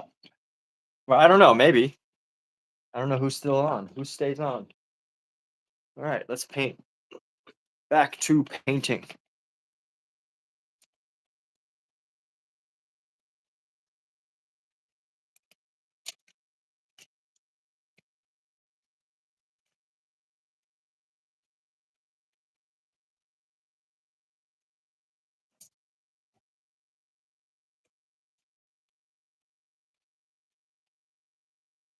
Almost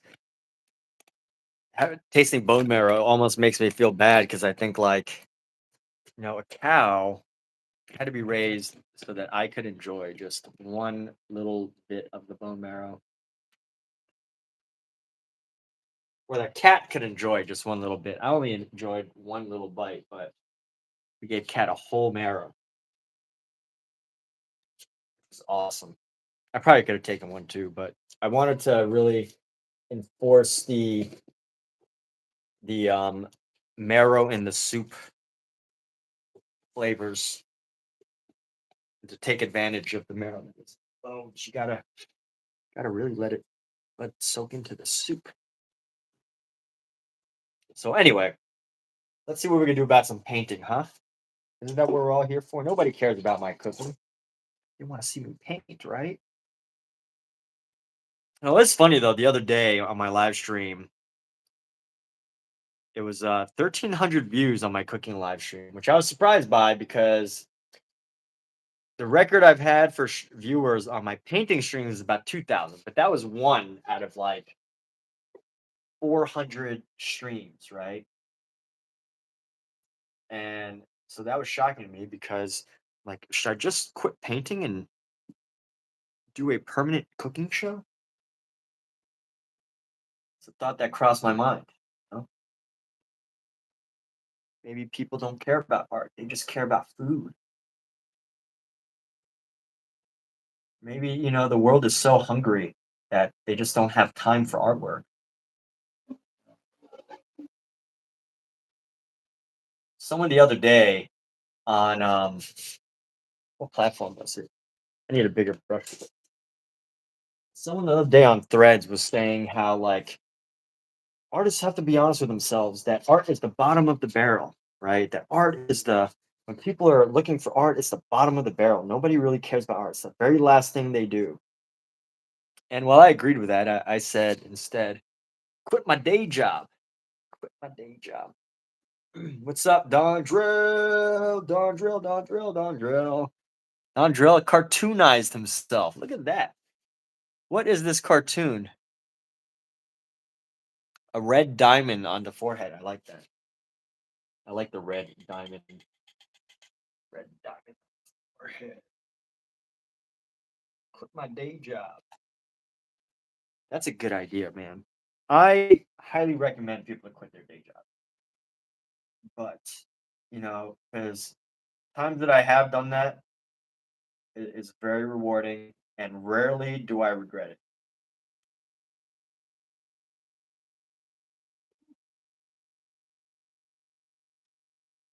Like if you have a bad boss, no one ever regrets. Do I want to wear the hat? Yeah, I'll wear the hat. Are you making red diamond hats, dude? Dondrell, that's an amazing brand idea. If you start pumping out red diamond hats, I'm sure it'll pick up. No one even knows. I mean, I don't know what a red diamond means, but I'm sure you will find an audience. So here we go. We're gonna come down into here and look at this. We are getting some of the stuff blended. We're getting the shape of our feet here. You can see that it's like, we can see the feet. It's great. It's fantastic. Let's go like this. Let's go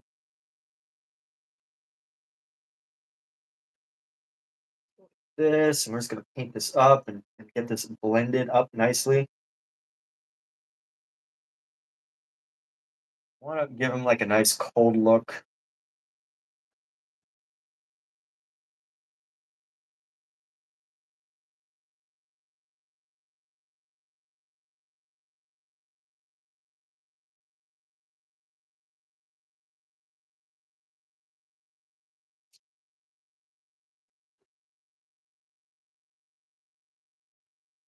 Let's go like this. Let's actually bring in some highlights along the front of the legs this time.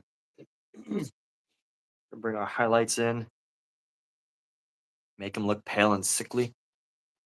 See the obvious. I want to wear the hat.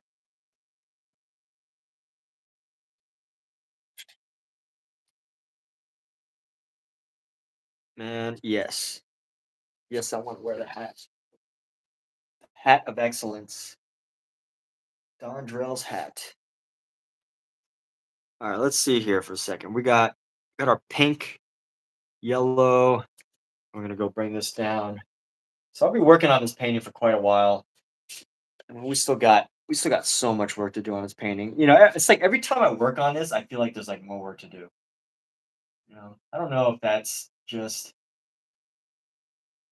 wanting to get it right or whether that's just not knowing when it's finished. Because typically, I actually feel as if I could finish this at any time and just call it done. But I really want to get this to whatever my limits can go, whatever that means for myself. I just want to see what I can possibly reach if I just keep going with it. Sometimes you got to go past when you think it's done, and sometimes you just got to call it a day.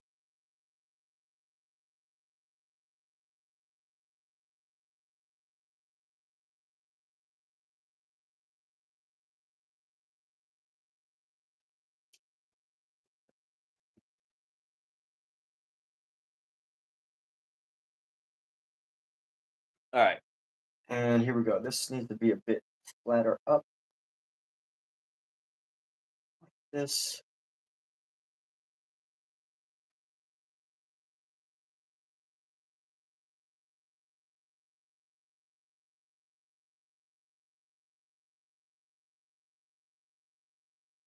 It's almost like I'm starting all over again. Like every time I add a layer, it almost feels like I'm starting all over again.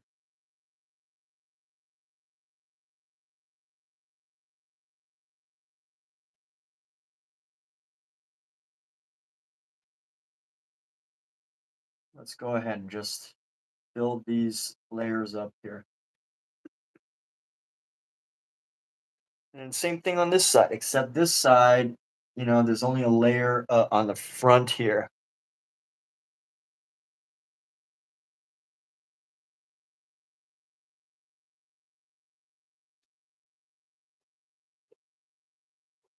Painting of a painting. Yes, Omid. Yes, this is another painting of a painting. Oh, I can't help myself, Dondrell. There's just some things that you do, and you're just like, I can't help myself. Can't help myself but steal the work of others. I'm an art thief, artist. I'm not even an artist thief. I'm just a thief of art, right? Thief of ideas, visual innovations of the world.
That's not bad. I mean, these two different colored shadows are kind of weird, but I think we can fix that, right? Let's just fix that up. Let's clean off this brush right here.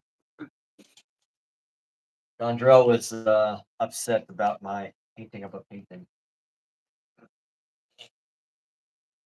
I mean, if Dondrell was open to modeling for me and he get like a couple people on Venice Beach together, I would totally meet up with him and just like do a tragic painting like this.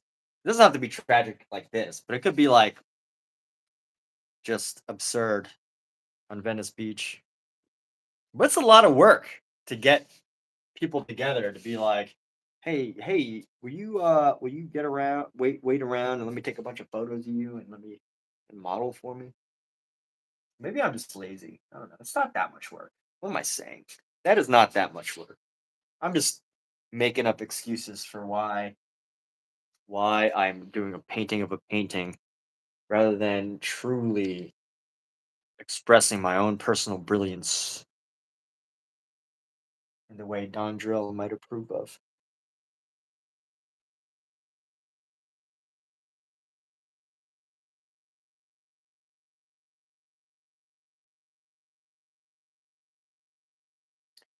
All right. So let's go like this.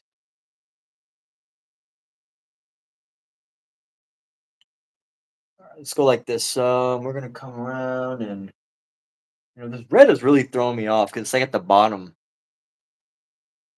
But since I did the other foot with red, I kind of want to create this like separation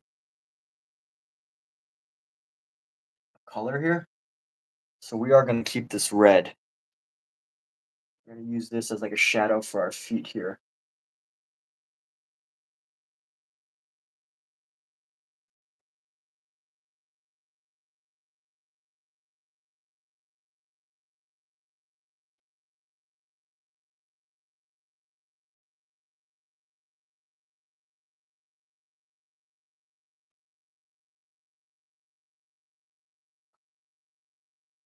Let's see how this works.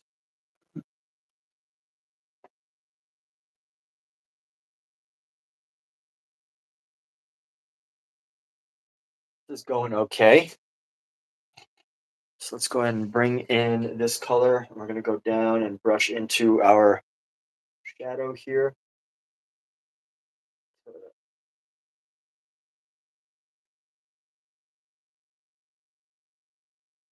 CH, is there somebody in here? Oh, I see. CH, the Corey. Omizu.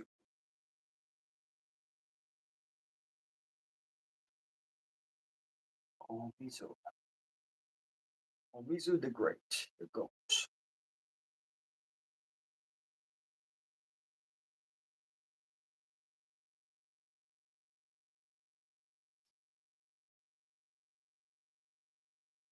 Why am I using red for the feet? I don't know. Just to add some extra color.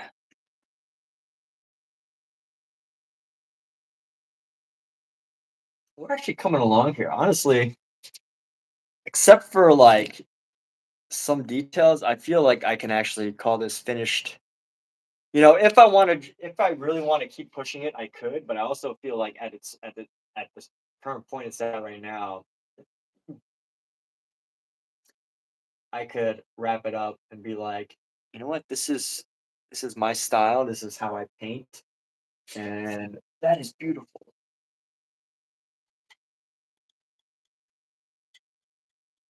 Although I just think our figure's a little too splotchy. But the reason why I did that is because he's really splotchy in the actual artwork too. Pretty splotchy in the actual in the piece too. I'm trying to find like a good in between uh color.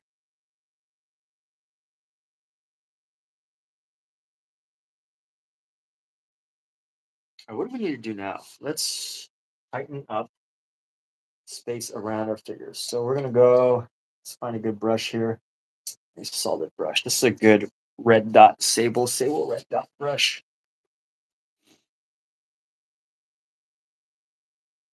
We're gonna tighten up the areas around the arm and everything. So let's do that. Let's go gray. Reduce the gray on this.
Try to give it a more like wispy look as I come across here.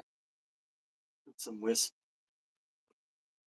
Can actually go lighten up just a little bit on his color. Lighten up just a little bit. I'm gonna go into here into the wrist. See.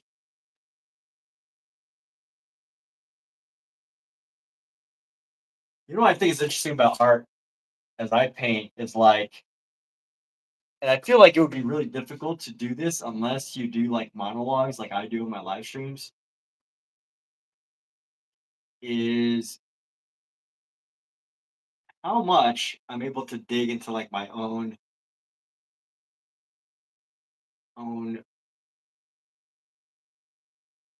self.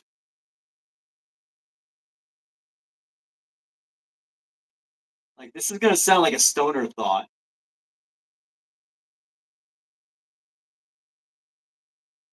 but when you're like a stoner thought in the sense of you kind of like really discover things about yourself when you have a certain way of painting and expressing your thoughts as you paint. I think there's a lot to be discovered and understood about yourself that you can find through art that doesn't really easily come out in other ways, except for maybe if you're like at an actual therapist and they're like, hey, just give me a word of just just free, what do they call it? Free associate everything, right? But doing it while you're painting, there's got to be some mental benefit of it. I swear it must be. If there's not a mental, like obvious mental benefit, there is definitely a creative benefit.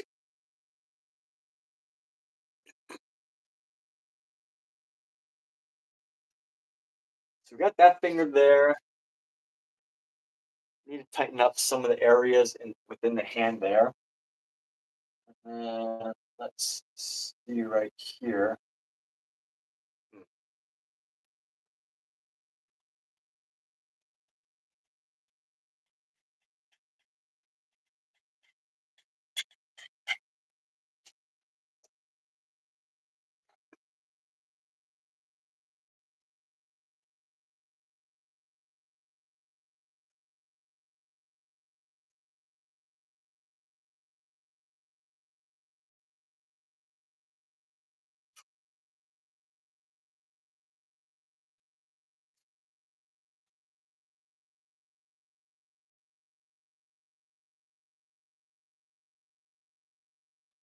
Okay, we're gonna go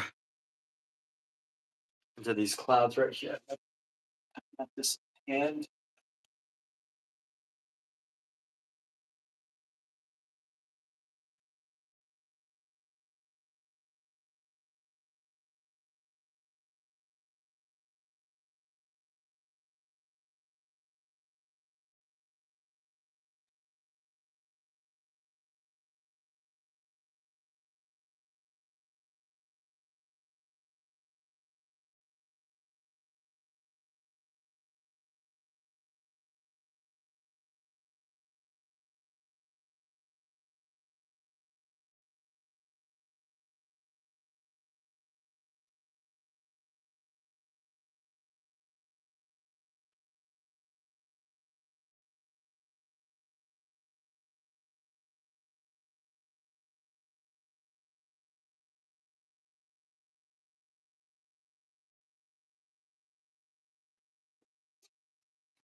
And it is adding some drama into his body.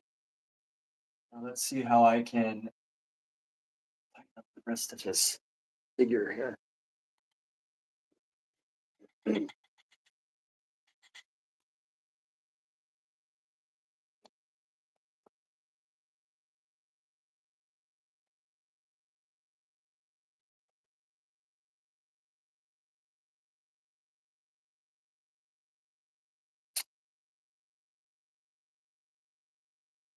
Let's see.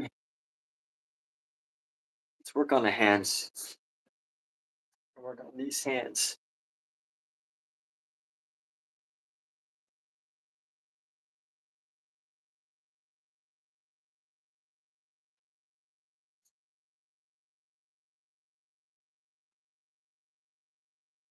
Honestly, I might even want to make the hand a little bit bigger. All right, let's figure this out. Grab this brush. Let's do like a longer filbert brush. Take this nice long filbert.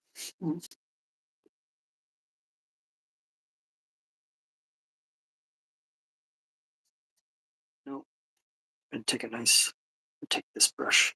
Want to find a shadow.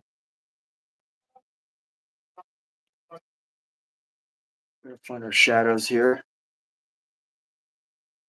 You know what? We're actually gonna dip it in oil. We're gonna dip in oil for these touches.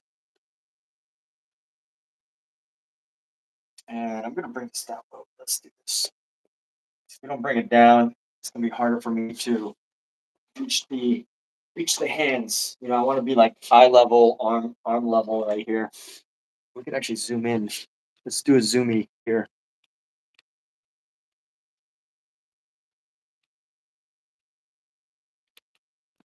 That looks like watercolor. Not supposed to, but looks like watercolor there. And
oh, that's not it. You can't even see what I'm doing, huh? It's okay. I'll get there. You know what? Let me zoom out here and zoom back in on this arm. Let's try to find our good shapes here along the arm, the bottom. The arm should be shadowed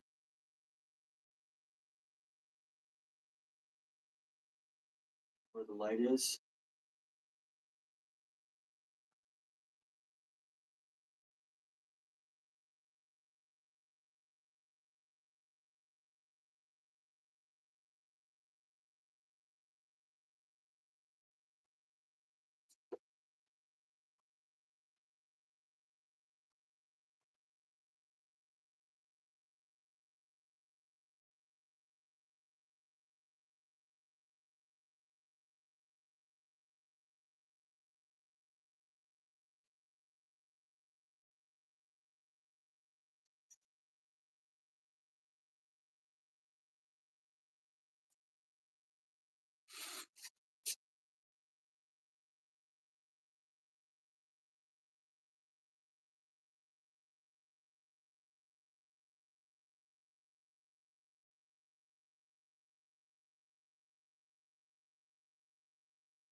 This brush ain't working for me.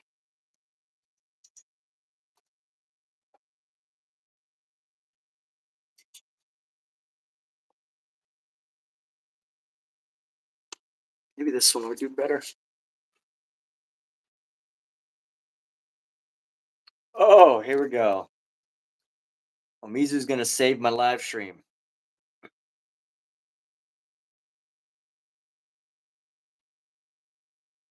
There we go. Mizu here to save the live stream Oh from boy. my BS. I don't know if I'm saving it. Can you hear me? Barely. You're barely audible.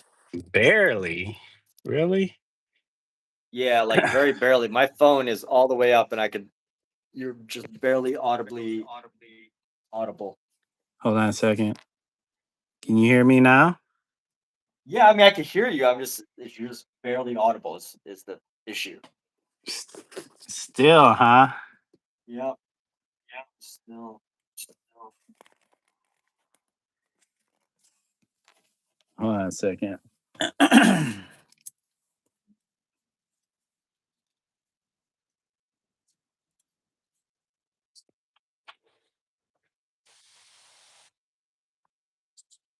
Testing, testing, testing. Can you hear me?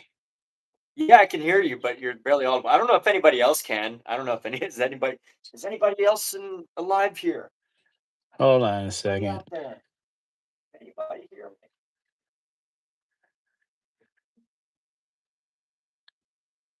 Hold on.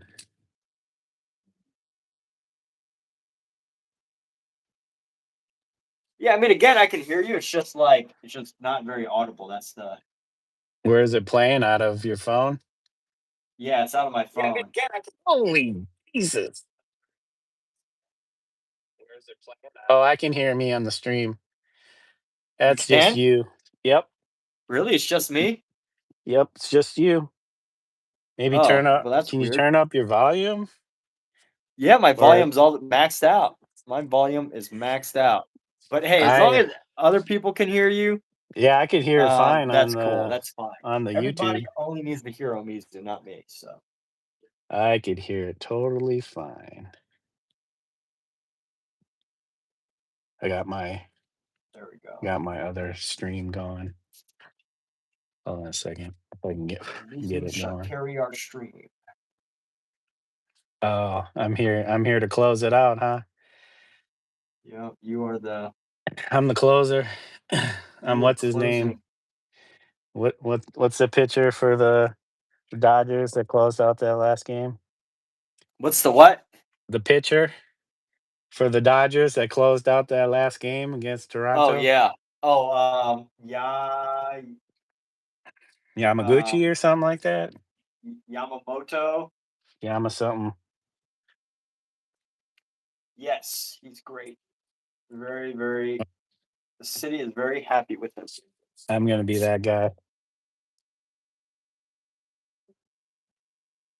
All Yeah, right, I hold on could a barely hear. second. Maybe if I turn on my other phone to listen in on Maybe this live stream, I can listen in on my own live stream. yeah, that's Let me what you see. should do. Maybe I should back this off somewhere. There we go. I should back this off. Now I can hear me. I should back this off. Oh, Now I can hear that's me. terrible. Yeah, but now it's doubling up. That's the problem. Yeah, but now it's doubling. Yeah, I don't know how to resolve that. Do you have some headphones or earbuds or something? Um, yeah, but I just don't feel like getting them right now. I refuse to get my headphones. I'll So try I'm just not gonna to have to do my whisper. best to hear you as you I'll present your ideas. I'll try not to whisper.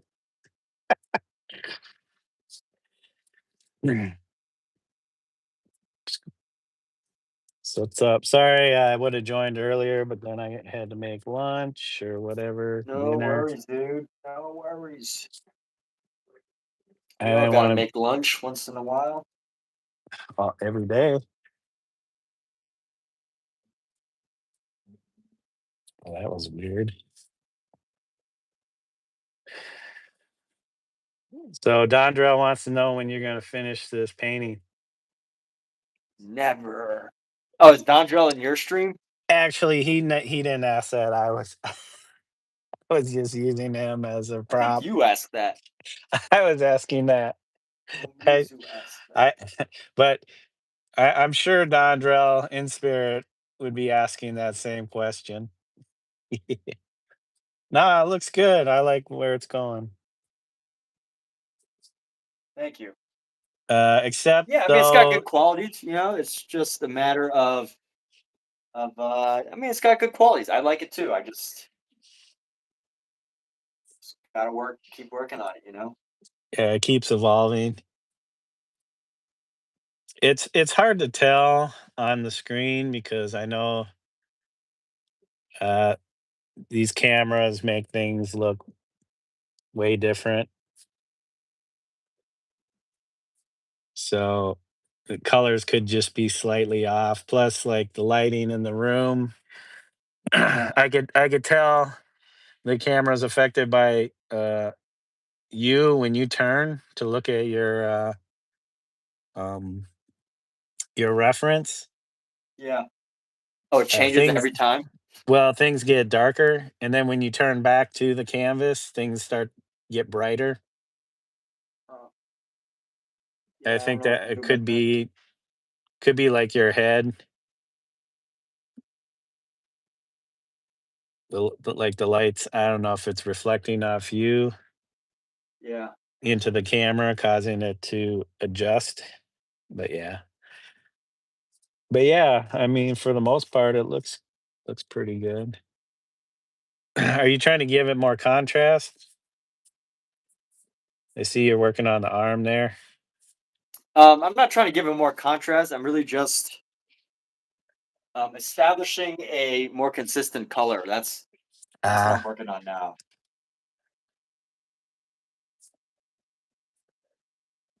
A more consistent, what do they call it? Hue. It's a more consistent hue. Mm. yeah, it's like the skin tone keeps evolving. Yeah, I know. It's evolving too much, but Evolving too much. I'm trying to give him a nice consistent hue, which I think that's the Well, it's gonna change because of the lights and the shadows. yeah. Yep.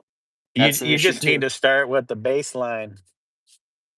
Yeah. baseline hue, but depending on things near it, they're gonna reflect whatever light or color. So But yeah, it'll be interesting to see how it turns out.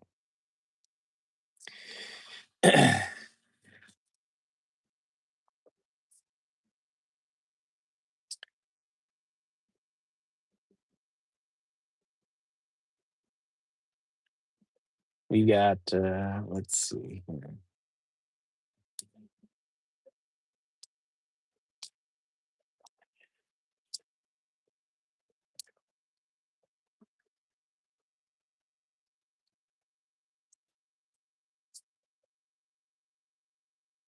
I started streaming Twitch too. What about Twitch?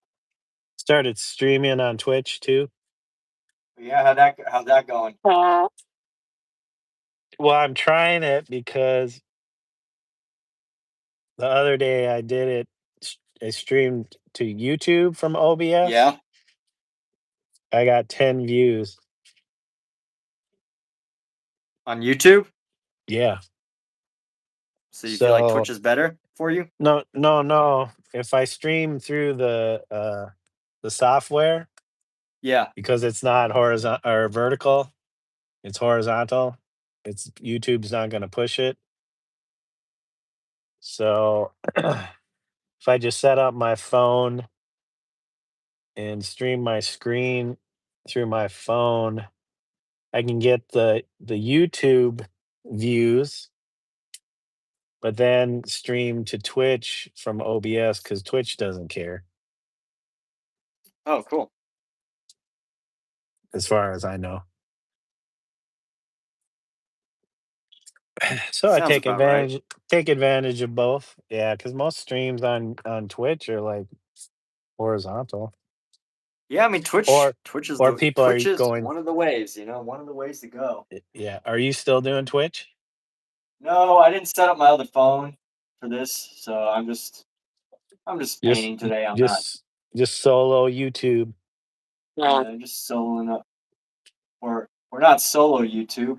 Whatever duo YouTube. Oh, You know. dual YouTube. I mean, solo streaming, Yeah. just going straight to YouTube. That's it. No, no more Amazon. No more what? Amazon. Yeah, I had an issue. Amazon So line. the reason why I stopped streaming on Amazon was I had an issue with my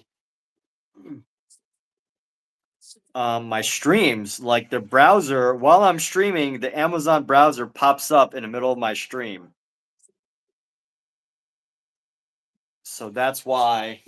Does that show up on screen or something to like your Yeah, it viewers? shows up in the stream. It's like just the Oh, browser that's in the middle of my stream, and it kind of creates like an issue. that's weird. Yeah, you don't want that showing up during your live streams. Yeah, I tried to figure out the Amazon thing and I could not figure it out. Excuse me.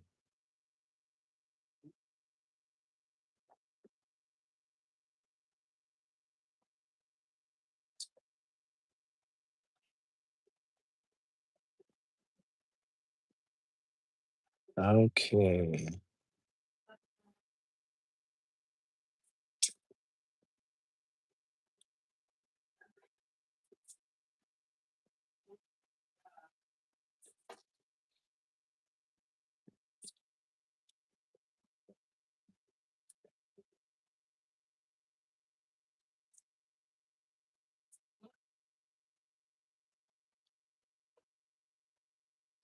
I think the problem is I use too many highlight colors on this. So like trying to work around the highlights is a bit of a pain. So the skin tones are not quite the So what? same. The skin tones are not quite the same from your reference. Right. So the reference, he's like pink and pink and white. So I'm trying to switch from pink and white to like brown and white. For Just highlights and stuff. just for that seated fellow. This what? Just for that seated fellow, not the other two figures. Yeah, not the other two.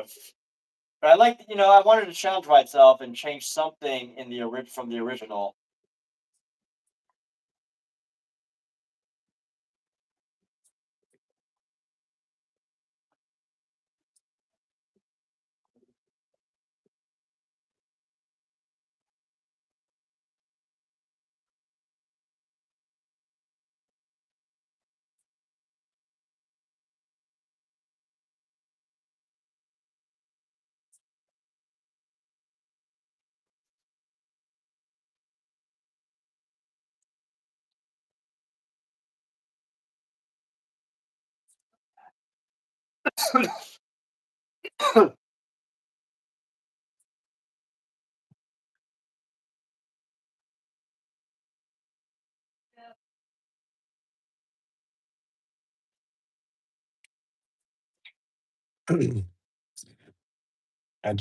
I jump on, and I guess nobody wants to watch.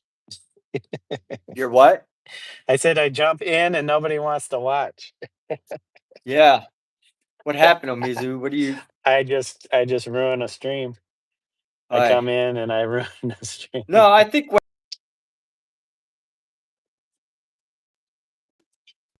we actually went from 1 to 2.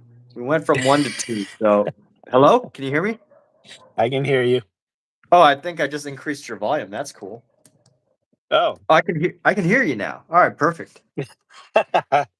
Nice. I had to exit out of that window. The window and then coming back. Oh, okay. That's cool though. I Yeah, like that. I find sometimes I have to do that. There's an issue. Yeah. And usually it resolves itself. Good. All right. But But I think that's finding this more consistent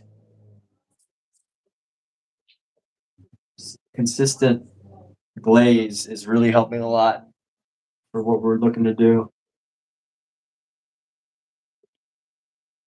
so you're just laying down the base hue color there, and then you go back and Yeah, we'll see. is that going to be your darkest dark? Like, No, so definitely not my darkest friend. there'll be shadow colors that are darker than that. Yeah. Would you say that's your mid-tone then? Um, I don't know. Something like that. Because I do I s- that. I usually start like mid-tone, yeah, and then you just add highlights and then the shadows. yeah. I don't know yet because I'm still trying to figure out like I haven't totally figured out this guy yet. I haven't totally figured him out yet because I feel like once I put the hands in and like once I add in some of the details around the hands, I'm gonna change some things again. So really just trying to find a consistency here first, and then we'll do some evolution.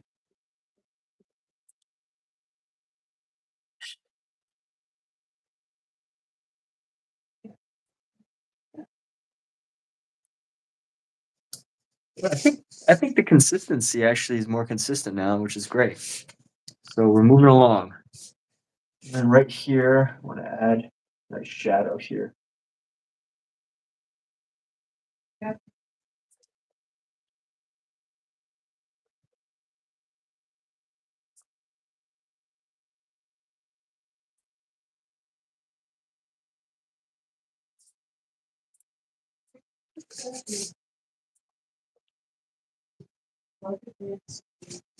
Mm.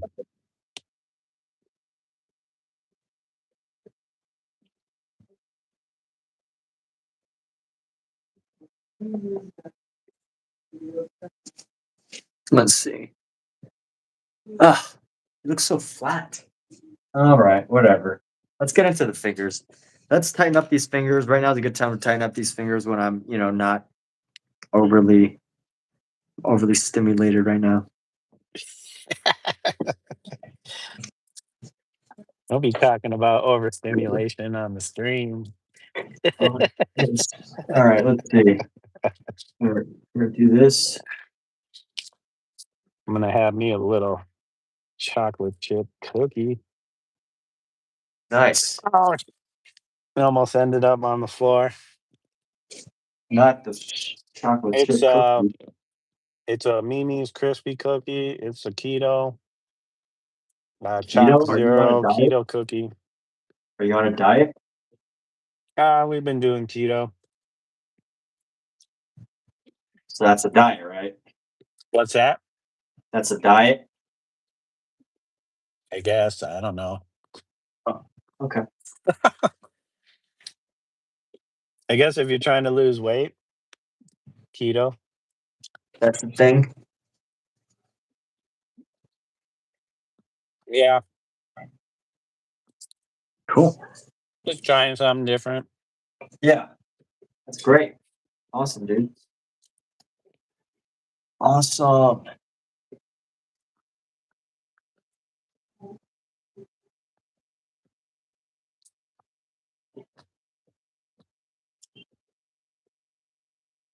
I have no idea how I'm gonna paint this hand because so many issues with it.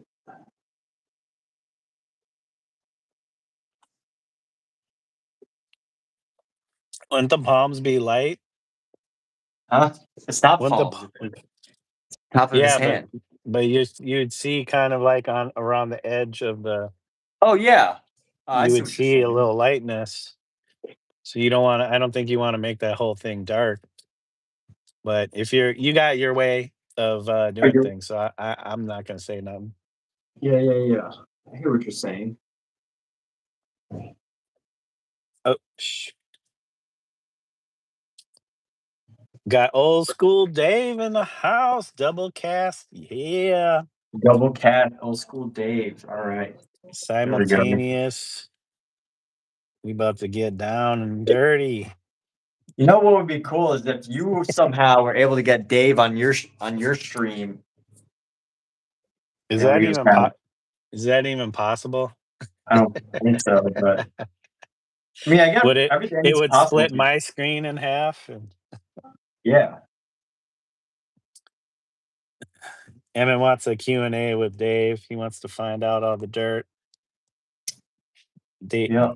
Dave Dirt. All right, we've got some good things going on. Still not quite. I still think I'm at least like 10 hours away from really getting this to work out to a good spot.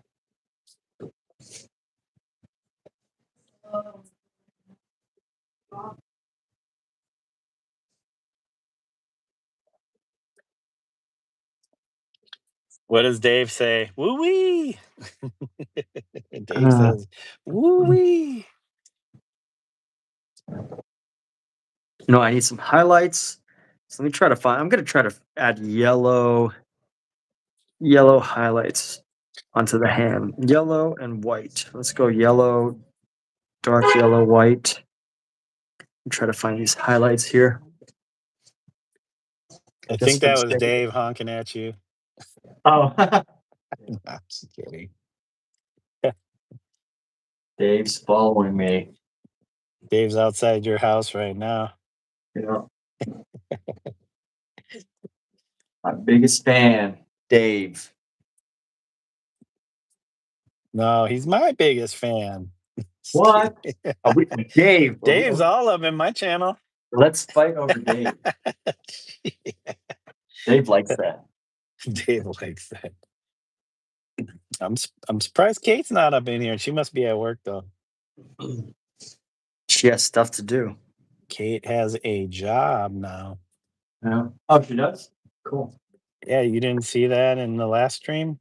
She was telling you that she had a job. Oh, did she? Yeah. While I was It- cooking, it's hard. It's harder for me to cook and stream at the same time yep, than it I is know. to paint and I stream. I get Getting it. used to Yeah. it. Painting or cooking, you really have to be on top of what you're doing. You can't Well, be messing around. like I mean, if you're using a knife, but Is that what you called it? using a knife, yeah. I'm teasing you. I Oh, I I was see. making comments about your knife skills in the chat. Oh, I see. Okay.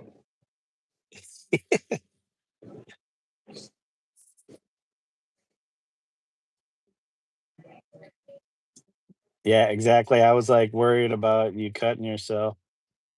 I was too. Those Yeah. were some big scallions you were cutting up there. Yeah, there's good scallions. Great scallions. I gotta check your door. All right. These hands look pretty weird, but you know what? I think we are making progress, which is good. Progress is good. I don't envy you right now, trying to figure that out.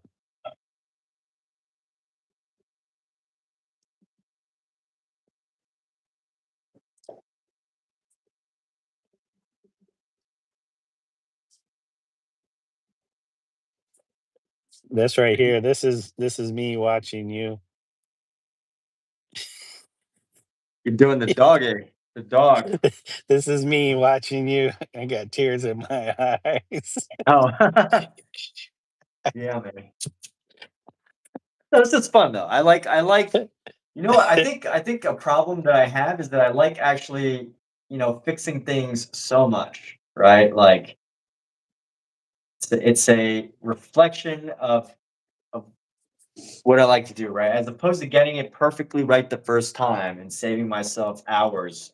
I like this process of like pushing the colors around, moving ideas, exploring.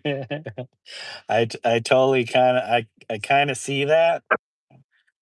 I'm like sometimes I'm like, "Oh, that looks really good," and then you start to change it, and I'm like, "Hmm, I think he just likes pushing that paint around on the canvas because that looked pretty good." But also, I don't think you're getting like zoomed in views of everything. Like if you Well, look too yeah, close, like I said mm, earlier, what the camera picks up might not be, a right? good representation of what you Exactly. actually see. So we see something that's like flattened when Yes. there might be more to it than what we see. Cause Right. like that toe, I like that toe down there, the big toe. Yeah. Yeah, but But I'm seeing, and it looks okay. It's just, I want to make it better. I mean, I don't know how much better you can make it. I can make it better. Like just putting a little touch of highlight or something on there. That's what I'm thinking. Yeah, that's what I'm doing. You need a smaller brush, or Yeah. or you need to hit it, apply enough paint where you can hit it just very lightly. Just creating some extra highlight just to create some more shape in this toe. Just give it extra oomph. It's okay, but could be better. Could be better. But everything could be better, but you would never stop. True. Yeah. Maybe I don't ever stop. Maybe that's the concept is you just continuously work on this painting until the Forever. end of time. Dave says, you should come on every day and tell Huz how to do it right. I can tell him how to do something, but I don't know if it would be right. Well, old school Dave can tell me how to do things too, but Dave should. he can pretend like he knows things. I'm not. Nobody's stopping Dave from being the expert artist in here. Okay, Dave, you can pretend to be an expert if you like. You be whoever you want to be. in this live stream.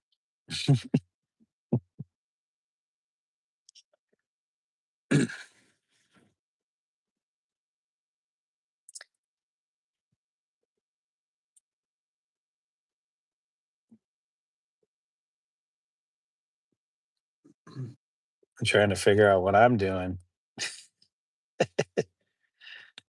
Yeah, what do you? I mean, see, I think for yours too. I'm like looking at it. I'm like, it looks perfectly fine. So, what do you need to? What do you Just a decide? lot more outlining. Uh, give some of the stuff inside the vehicle a little bit more dimension or depth. Um, but yeah, I would start to outline. I'm just trying to figure out what I'm just watching you. Oh, okay. All right. I'm just watching you paint. That's what Let's I'm do it. used to. Like I just watch you paint while I You do went to an stuff. art school, right? You went to a design school, right, or something? No, I didn't go to any school. I'm self-taught. I thought you went to some sort of design program or something. Nope. I didn't go Mhm. through any programs. I Oh. I am I am not programmed. Okay. That's good though. That's a good thing.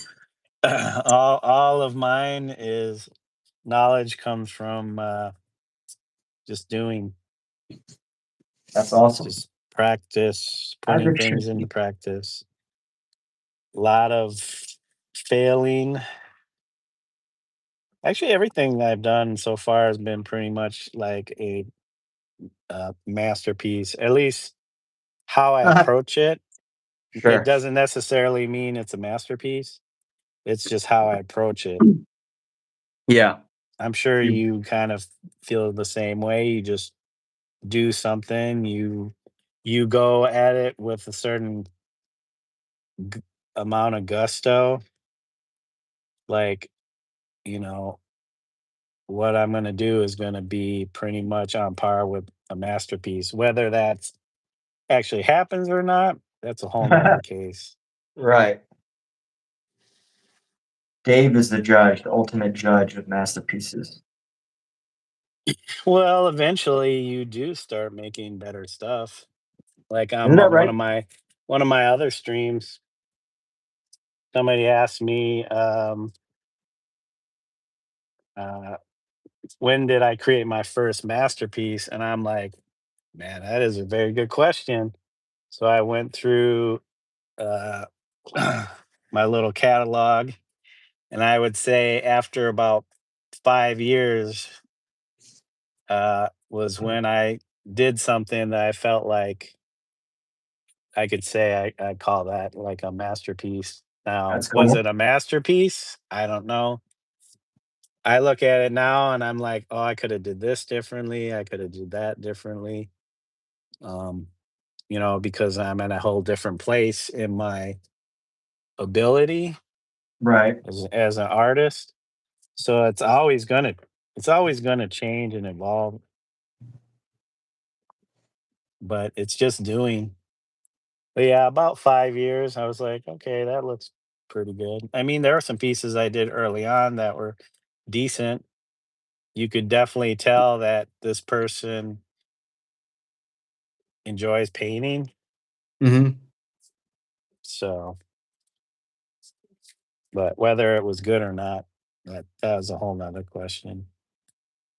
Because that's how I've always approached painting. Like, uh, I'm just gonna do it. I'm gonna do the best that I can do at that time. It could be a struggle while I'm doing it, or it can come very quickly. You just like dash it off. Yeah. All right. What we're gonna do right now, I'm gonna throw in some. I think I need to throw in some more shadows onto this toe here. This other toe in the back. Let's go in and just toss in a shadow right there. Willy nilly shadows.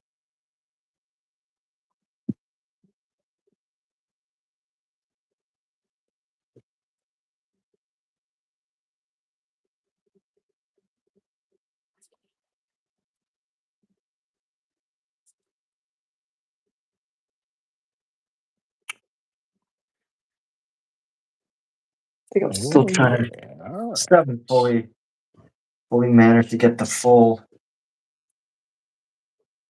the right and accurate shapes here. So this toe's gonna need some work. Dave says Huz has school loans to prove he's an artist. Oh Yeah, my gosh. that's Do true. you really? Do you really Huh? have school loans? That is why I did not go to school. Well, what? I mean, I don't know why you would even believe anything Dave says as That's why I asked. and like to why would to make like sure that's true. how would Dave even know? Dave knows all. Dave is omnipresent. Okay, something's going on here though with All right, this.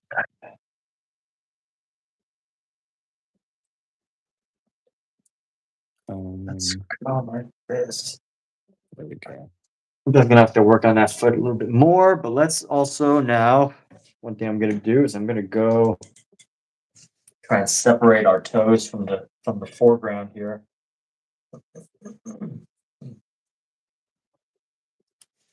And how we're gonna do that? Let's grab this brush right here.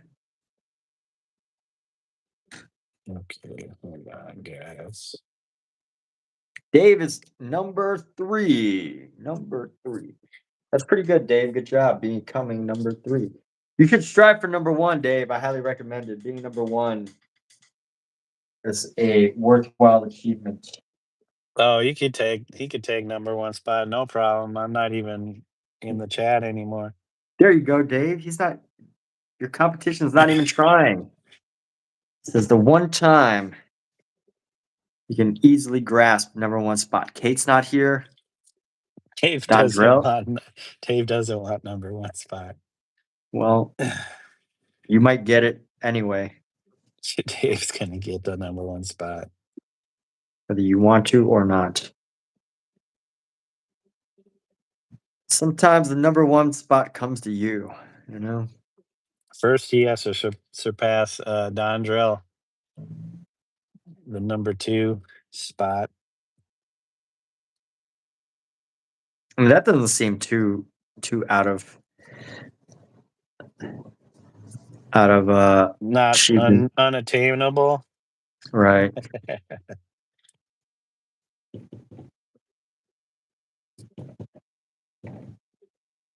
Oh yeah, we're getting this color in there. All right, let's go around these toes.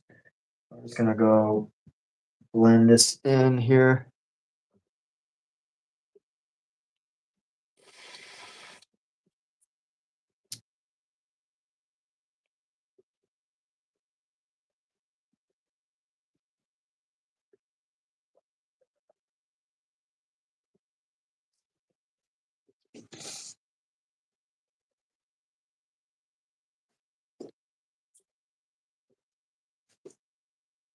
Grab our white.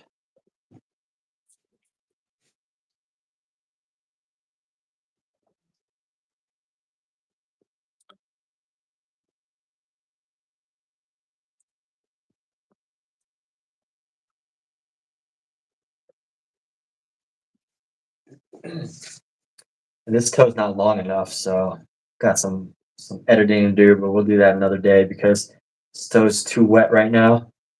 I usually find it best to like do paint overs later after you've had an opportunity to let things dry. It makes it really difficult. Haven't let it dry yet.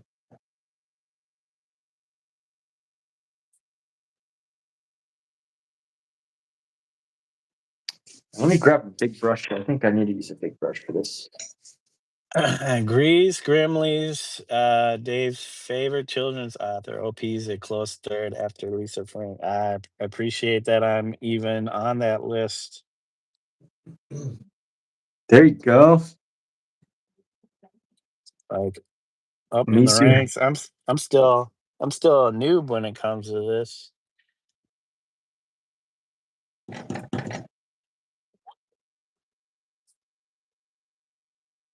I Let's guess it see how we depends can. on what I'm doing. I'm illustrating somebody else's words, ideas versus doing my own thing.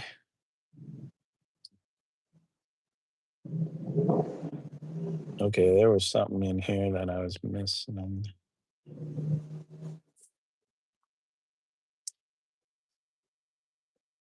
Some little details.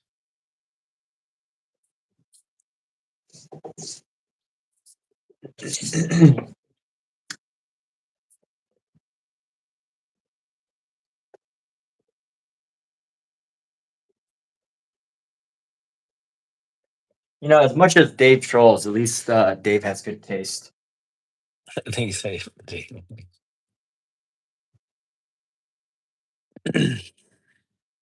You got good taste, Dave. I think Dave is probably good at like getting gifts for people. Is that right, Dave? Are you good at buying gifts for people? Is that a gift, a quality of yours? I'm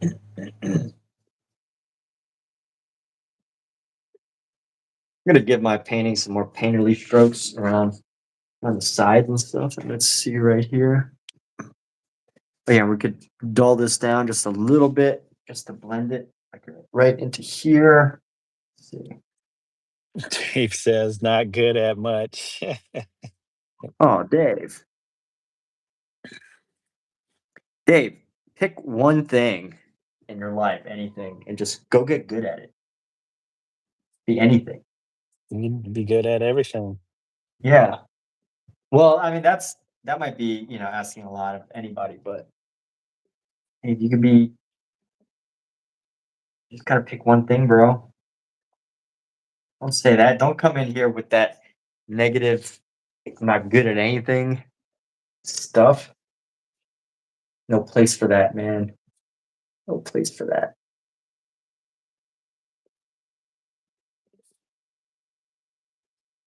Oh, what? Can't even see what I'm doing.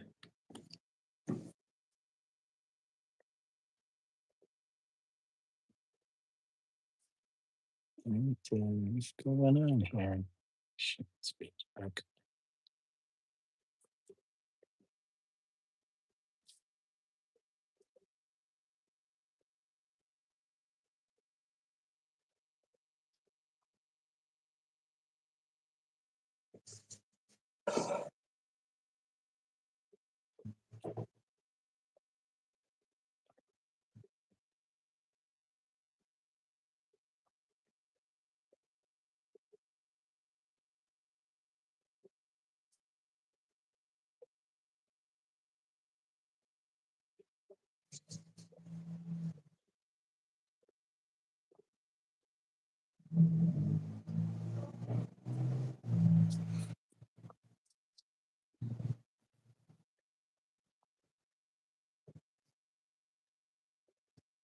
I think I need a break to check on how my broth, my mixture is going.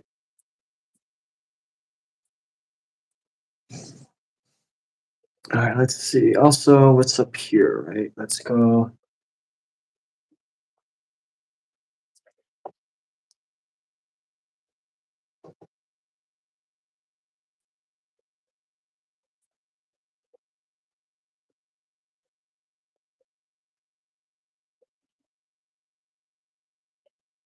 Can we zoom out? Let's go zoom out like this whole thing.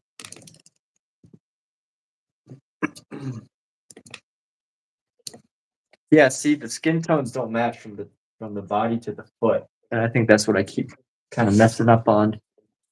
Keep working on them at different times, and the paint changes. That could happen depending on what things are nearby, how the Right. light is hitting stuff. Yep. It's not going to be a consistent overall look throughout the whole figure. Oh, you're saying like in real life, it's a possibility so I shouldn't Oh think yeah. about it too much. Oh Yeah. yeah. Yeah. Well, what I need right now is, let's see what I need. First on the Are all head. the hold on a second. Are all these dogs going to be put to sleep, OP? They are all so sad. In this page, on this particular page, nobody is getting put to sleep, but it's hard to say the reality of it. Did Bruno get put to sleep? We're not sure. What? He was Bruno, Bruno was left at the pet shop. not Bruno. Bruno was Rocky's brother in real life. They left Bruno? That's horrible, man. Bruno got left at the pet shop. That's horrible.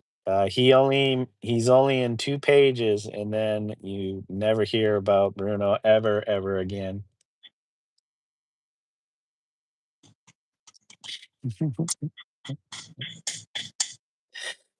So we're not sure what happened to Bruno, if he got put to sleep or not. I'm not sure how those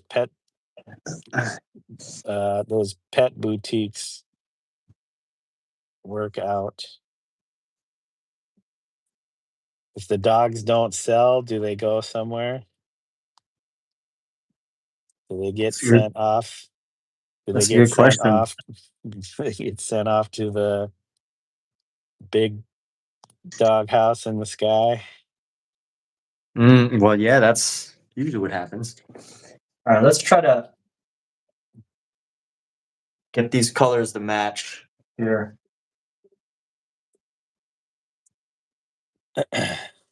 So it could be why Rocky is crying. He's sad. He knows Bruno's fate. That's very dark looking. Isn't it? This is a very dark book, man, for a kid's book. Yeah, I'll say.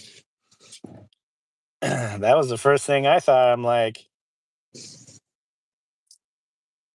okay, this other dog gets left behind. They gotta get you emotionally with the story, I guess. They hook Yeah, you with the sad bit, and then you're all gung ho for the rest of the book, where it gets much lighter. that's a trick.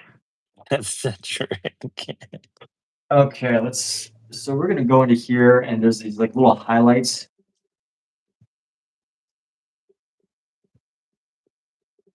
from the outline. So I'm trying to get rid of those. Get rid of the outline highlights here.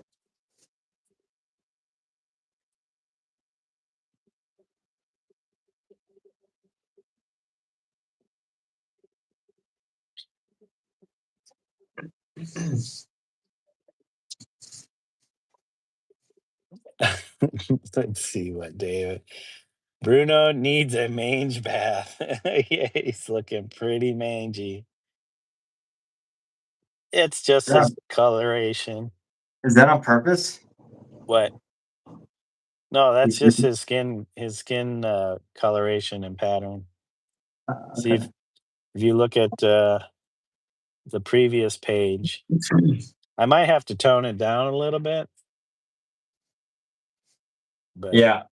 he's kind of a splotchy guy. Probably why he didn't get taken also.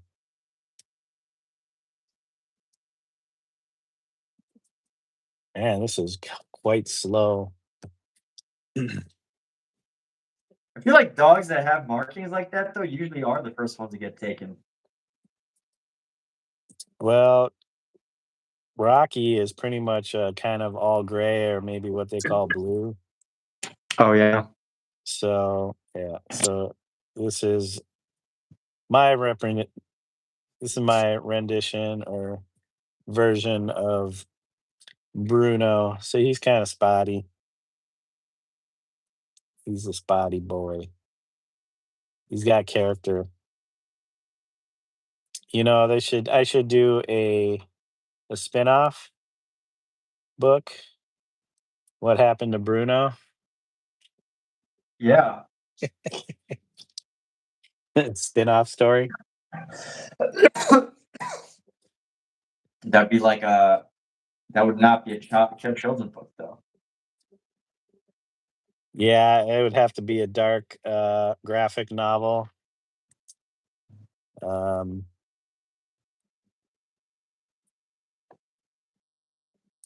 but he wouldn't die. He's not gonna Oh, die. He's a fighter. Bruno's a fighter. He may not be loved, but he will continue fanfic. I'll do a little fanfic. Whatever happened to Bruno? This is actually a real pic of Bruno right here. That's Bruno. oh, that's your reference. How can you not love a face like that? That's your reference as Omizu sharing his secrets. That is my reference. And don't didn't sign a NDA.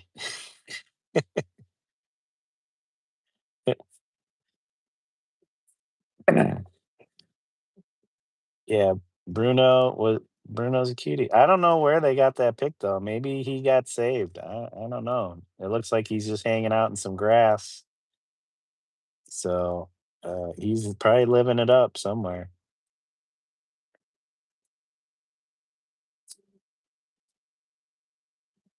Yeah, that's probably like a show dog, you know. The show dog. He was just like one of the employees' animals. He just Employee of his company. he just hung out. He wasn't really for sale. Yeah. Oh, I see what you're saying. Yeah, yeah.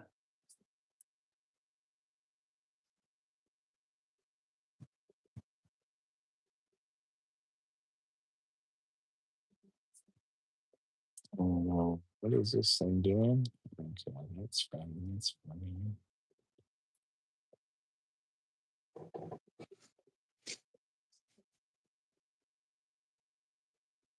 I think after in a few moments, I'm gonna. You're gonna have to go. Well, I don't have to go. I'm just gonna take. I need to take a break. Need to take a break. But I can leave the stream on, and you can just take over or close it up. Let's see. Well, if you're not coming back, Well, I'm definitely gonna bring it to the kitchen so that we can see the progress of our broth. I see. So we're gonna do that at least, and then I'll decide if I, can keep going with this painting.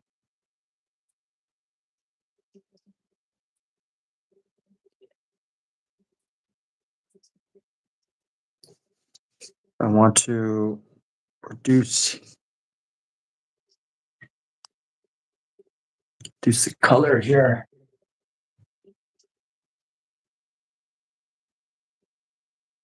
Make it a richer, deeper color, deeper hue. So it always looks very rich, and then it dries and it becomes Yeah, dull. yeah. You I think it's lose because that. I use too much mineral spirit. That's why Uh. I use lots of mineral spirits. You need to use a little bit more linseed oil Walnut. or walnut oil. You do like a little mix of both. You can mix in a little bit of uh, whatever you use for thinner in with your oil and create a certain type of consistent medium that you use with the paints. Yeah, That might help not give it that dry look once it dries. But yeah, if you ever varnish, that would all come back anyways. That richness.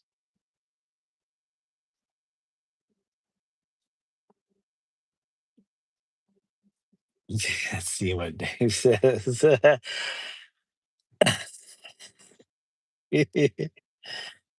yeah, we'll put that out there. Looks like looks like he painting that fellow with poo. What? That's what Dave said. Looks like he's painting that fellow with poo. I don't see that one. Oh, you're seeing the messages?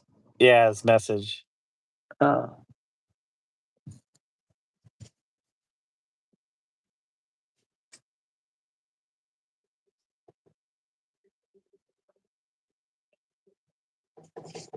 all right. I am curious to see how this. So this is all oil. I use mostly oil for the painting of our figure. So we're gonna clean off our supplies. I'm actually have a pretty sure I'm not gonna come back to this right away. Gonna go to the kitchen, take a little break, and come back. We'll do a dinner stream. We're gonna do a cooking stream in a few hours. Another cooking stream, and then hopefully we get to painting again. But sometimes we'll see. Oh, did anybody see that? Nobody saw that. I'll just So rewind it. no, you wouldn't have seen it because it wasn't visible. But I accidentally did this little. My brush hit the canvas on accident.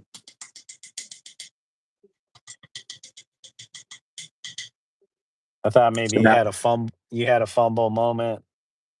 not. I mean, I did Fumbled the down here. brush. Yeah, I did fumble.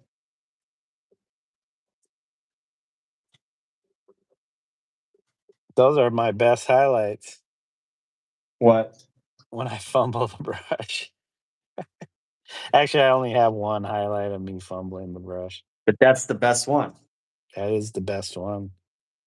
But it Uh, hasn't gotten the most views, so it's hard to say.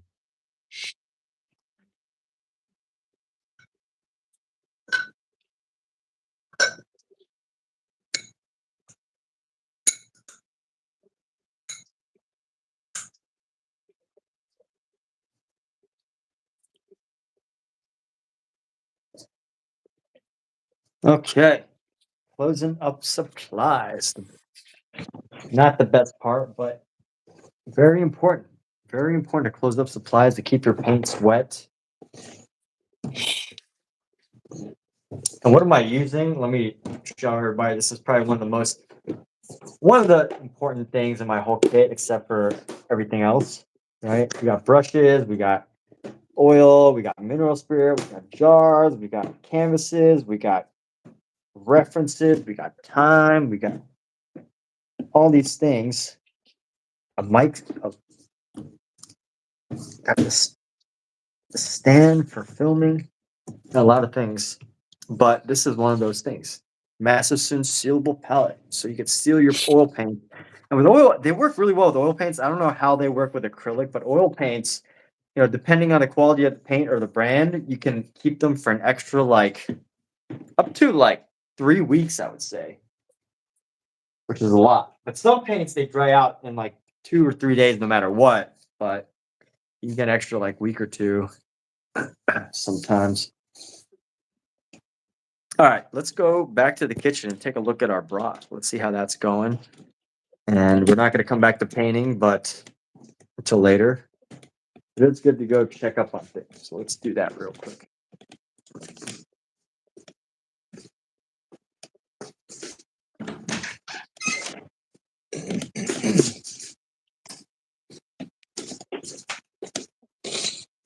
Oh, it smells pretty Oh good. yeah, that's nice.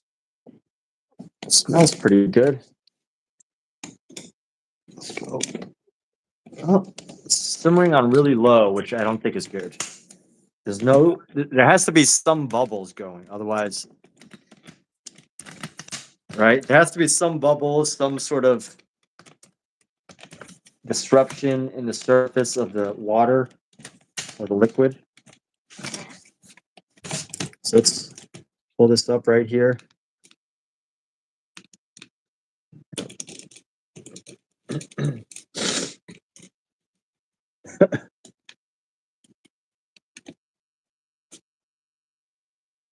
It's got to go a little bit hotter. I think medium is a good temperature. And let's stir it up a bit. All right, let's get stirring substance. Something to stir.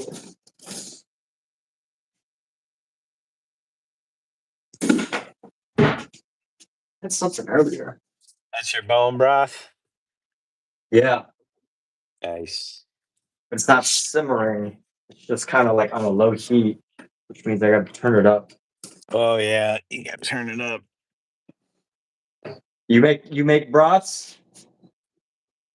Um, honestly, I don't think I've ever made a bone broth, but my wife Oh, has bought a bunch of bones to make bone broth with, so they're sitting in the freezer. what? I should probably use them. Yeah, man. Use them on them. Yeah, Use them. I definitely need to try it out. If you have that much in inventory, they are just waiting for someone. Oh yeah. They're Yeah, waiting for you. just been lazy. Just been lazy. But it is getting to that season where Oh, making your own that is broth that is delicious. is pretty ideal. All right. Well, we'll be back later to continue on with this cooking adventure and painting. So maybe in a couple hours, and I'll send you an invite for that stream too if you want to, or you could send it to me on yours. I don't know, but however you want to do it. But all right, everybody else, Dave and others.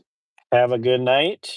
Yeah. Okay. There you go. That's a good way to And wrap it up. yeah, if I do, I'll see. I don't think I've ever tried to do that before, but yeah, you have to set your stream to be a dual stream, right? Yeah. You can't do it afterwards. No. Yeah. You have to do it from the beginning. Okay. All All right. right. Okay. Cool. See you, Good everybody. night. Bye. Peace, everybody.